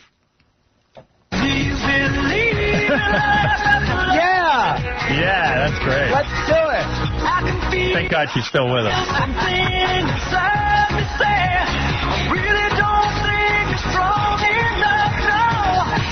Do you believe in love after love after love after love? Do you believe in life after love? Yeah. Shut up! It's a deep question. What does that even mean? Do you believe in life after love? Yeah, you believe me. What, are you going to kill yourself? Once you've loved, I don't even get it. I can feel something inside me say, I really don't think you're strong. Oh, shut up, you bitch. Yeah, shut up. Shut up, you bitch. I could do it. How are you going to do this to me?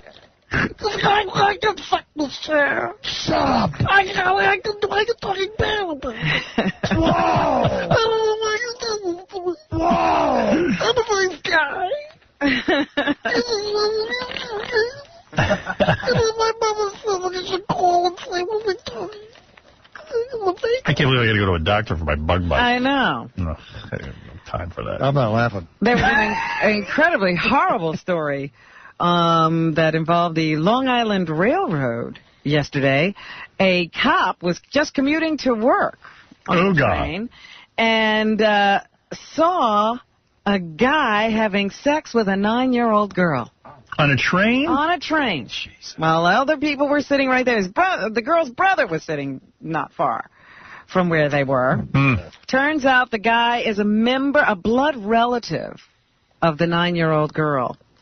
And the cop immediately sprang into action, cuffed the guy, separated him, and then, of course, turned him in. And he's been held on charges, and bail was set at $200,000. Wow. But can you imagine that right on the train? Unbelievable. Sergeant Louis, you're on the air. Hey, how you doing, Howard? All right, I'm a big fan of you. I love you. You're the best. You're the most wittiest person since Groucho Marx. Of course. But this goddamn abuse that they're talking about these soldiers, these guys are heroes. They're course. enough heads over there. Right. You know, in Iraq. I'm sick of hearing about Muslims, not one goddamn Muslim authority or anybody in charge of the Muslim world has stood up and said, you know what? It's friggin' wrong. And You it have makes not- me sick to my stomach. You have not seen one Muslim leader stand up and say, Exactly. hey, why did they chop the head off that guy? They don't do that. They're busy worrying about it. In pain, there's no outcry of that, you know. But you got guys, you know, Makes me- naked being heckled. The hell with Makes that. me crazy, too. Makes me crazy, Chop their too. heads off. You know what I mean, Howard? And it's a damn shame, Howard. When Wait a minute, he's now tearing up the studio. Hey, Louie, I'm taking the chair. I'm going to throw it. Hey, let me say, Artie, you know something? The Yankees ain't going to win unless Joe Torre. You guys get me all charged up. The guy went to the Yankees. Yeah, he jumped right off the prisoners and jumped onto the Yankees. We got to do something about the prisoners, and the Yankees ain't going to win if they don't do something. I tried to pick up my chair and throw it, and I can't. I saw you doing that. I got to get my EIB Excellence in Broadcasting chair. One that you could hurl. Yeah. Ladies and gentlemen, you've gotten me so enraged, I'm going to throw my EIB chair in a Vicodin fit. Boy. Also in the news, we're still thrown by the death of... Jack Klugman? No, Jack is still alive. Tony Randall? Randall is gone. Cindy Adams does a long column on him today, says he was a great conversationalist and had a dark side. Everybody thought he was just a light-hearted guy. But I thought he was gay. A lot of people thought he was gay. Yeah. But he had a long-time wife and then, of course, got married again after his wife died and had a couple of kids. But here are some of his random Randallisms, according to Cindy. I hate baseball. It's a boring game. I despise cats. Who cares? I love big noses. I hate cars. I like that comment about the big noses. I hate Los Angeles. Shut up! I hate the outdoors. Shut up! I love exercising, but I hate competitive games. Shut up! Shut up! So that was his dark side. And we have some friends of his remembering him now. Jack Klugman, of course, who had a long-standing relationship even after the TV show. I always like to hear guys, say something nice about someone. Says he saw Randall in the hospital a week ago. Yeah, he got tired, but he would talk. But he said something that while I was rubbing his head, he rarely ever expressed those emotions, but he did. He was vulnerable. You know what? I mean, Jack Klugman, great talent and everything, but it's hard to listen to him with that. I know. I mean, I'm listening to that saying, can you believe he survived Tony Randall? I know. I would rub his head. Well, I guess, and I wasn't. What, the guy have throat cancer from smoking? Something like a vocal cord or something happened to him. He got it removed. Yeah. And here's Klugman, who says Randall was a supportive friend. His loyalty has been absolutely distant. I don't know what to say. For instance, I did the gut of a salesman out here in California, and out of a performance, he was there, just coming out of the audience. I did a show in North Carolina. He was there. He was always there. Seacrest, out. Yeah. He had nothing to do. He was always there. And comedian Phyllis Diller says Randall was many, many things, especially... actually, she says he was always learning his craft. Phyllis Diller, where'd they dig her up from? I thought she was dead, but she's still here. Wow. Man. Oh, they didn't give you that one. Sorry. What a depressing eulogy. Yeah, so, I mean, sometimes there's a... that may be an argument for going early when there would be better people to talk about. I got a feeling Phyllis sounds a lot like Jack Klugman. I can't tell them apart. Antonio Banderas is in the new Shrek 2. Oh, now I'm going. He's going to play a character called Puss in Boots. Amazing that they would ask him instead of me. Yeah. And he was asked if he was familiar with Puss in Boots when he was a child. Most of the characters that appear in the movie are... Let me guess. Puss in Boots is hard to understand? The national characters. In Spain, Puss in Boots is called... Puss in Boots. Many of the characters that are typical fairy tale characters are characters that I grew up with. Yeah. Freddy Tale. Freddy Tales. And I grew up with the Freddy Tales. The Puss in Boots. Yeah, great. He's doing voiceover. I'm sitting here in a chair. Hello, Shrek. I'm sitting here defending free speech. Is this Shrek? Hello, Shrek. Did I put the boot? Puss in Boots. And he says the nationality of Puss in Boots, of course, was changed once he was cast in the role. No. Beginning, I understand the character was thought French. He was supposed to be a spoof of D'Artagnan. But obviously when they called me, that disappeared in the minds for obvious reasons. So the character has a tendency, not from the beginning. It was not the kind of spoofing. But you have to listen to that. Good. Thank God he's good looking. All from the beginning, but as much as we were advancing, it was more clear that we could go. The pushy boosh. Oh, goodness. Eddie Murphy. Eddie Murphy's also in Shrek 2. He plays Donkey. I play Donkey. And he's going to talk about Donkey. A1. Let's all get ready for Eddie Murphy to put on that fake voice and sound like he has to go to the bathroom. Unbeknownst to Donkey, he's become the third wheel. He realizes he's the third wheel. He's like, you know, he's like, it's just all good. We're here, and it all worked out. We're all together. He didn't realize the third wheel. I get depressed when I hear him because he used to be my favorite. Now he just sounds like a weirdo or something. Yeah. And he explains the addition of Puss in Boots. Shrek and Donkey were having like a little tender moment, and he hears this purring in the air, and he thinks it's the donkey. And all of a sudden, Puss in Boots jumps out, and he's dead. Man, it's just depressing hearing him talk about Donkey and Puss in Boots. I jump out. Hello, Shrek, I just jump out of the Puss in Boots. Hello, Donkey, I jump out. Hello, Donkey. Hello, Donkey. I did the Puss in the Boot. I did the Puss in the Boot. Hello, Donkey. No, it's Donkey. Whatever. Hello, Danakaki. Hello. Shrek. Shrek. Beginning, I understand the character was thought French. Thought French. He's a thought French. Supposed to be a spoof of D'Artagnan. But obviously when they called me, that disappeared in the minds. Disappeared in the minds? When they called me, their minds disappeared. You know, he's Ricky Ricardo. I love it. And the donkeys, I say, hello, donkey. He makes Ricky Ricardo sound like Mario Cuomo. So the character has a tendency, not from the beginning. It was not kind of spoofing Zorro. Spoofing. It's spoofing Zorro. Spoofing Zorro. That must be some cartoon. And here, Eddie tells us that Donkey is jealous of Puss in Boots. Well, the donkey feels like Puss in Boots is kind of, pushing into his territory. He wants thinks Puss in Boots is trying to, buddy up. Shrek and Shrek. He loves Puss in Boots, from the beginning. Yeah, At what point, if you're Eddie Murphy, do you go, look, I have $2 billion. I'm not answering any donkey questions. I mean, there's no end to it. It's all too eager to answer the question. Anything else, Robin? Macaulay Culkin is a wheelchair-bound high school student. In the religious comedy Saved. Now we've got something called religious comedy. Culkin co-stars with Mandy Moore and Jenna Malone. Macaulay Culkin. So, here he is, Macaulay Culkin. He says he thought the script was an exaggerated look at the new wave Christian movement until he actually saw it in person. B1. We went to a lot of Christian rock concerts and Christian youth rallies. That kid's weird looking, man. He looks like he's a weirdo. Looks like a boy adult. Yeah. It's weird. I know, when you see him smoking cigarettes, you always want to smack the cigarette out of his hand. Smack the back of his head. What are you trying to look grown up? You retard. Come here. Hey, Rita. You should be Donkey. You should be Home Alone. You should be Puss in Boots. Yeah, it's a Puss in Boots. This is the Puss in the Boot, the donkey in the boot. He's French. Oh, my He's God. French. He's flat.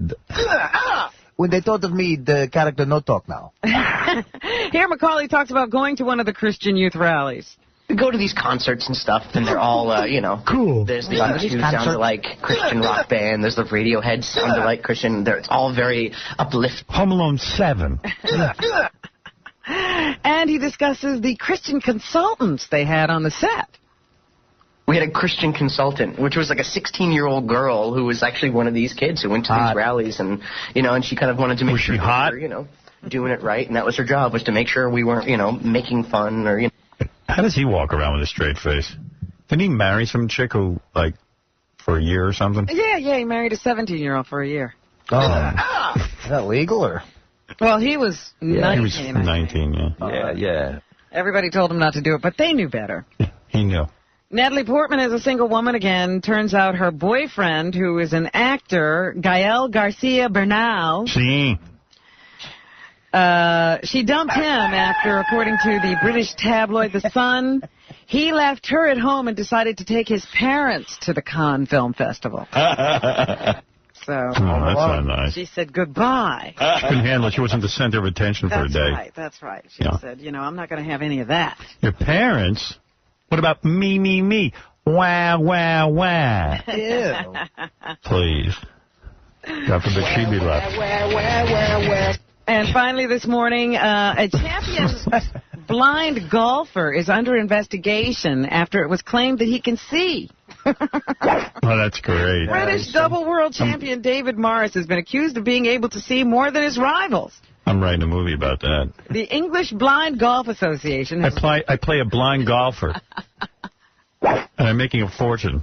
Has launched an investigation. Yeah, you're so good.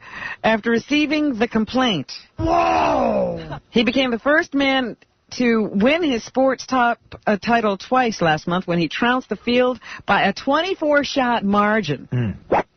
So you would have to think something's up there. What was his handicap? I don't know. Whoa! But anyway, somebody says he can see, so there you go. They're now investigating his abilities. And that's what's happening. That's pretty cool.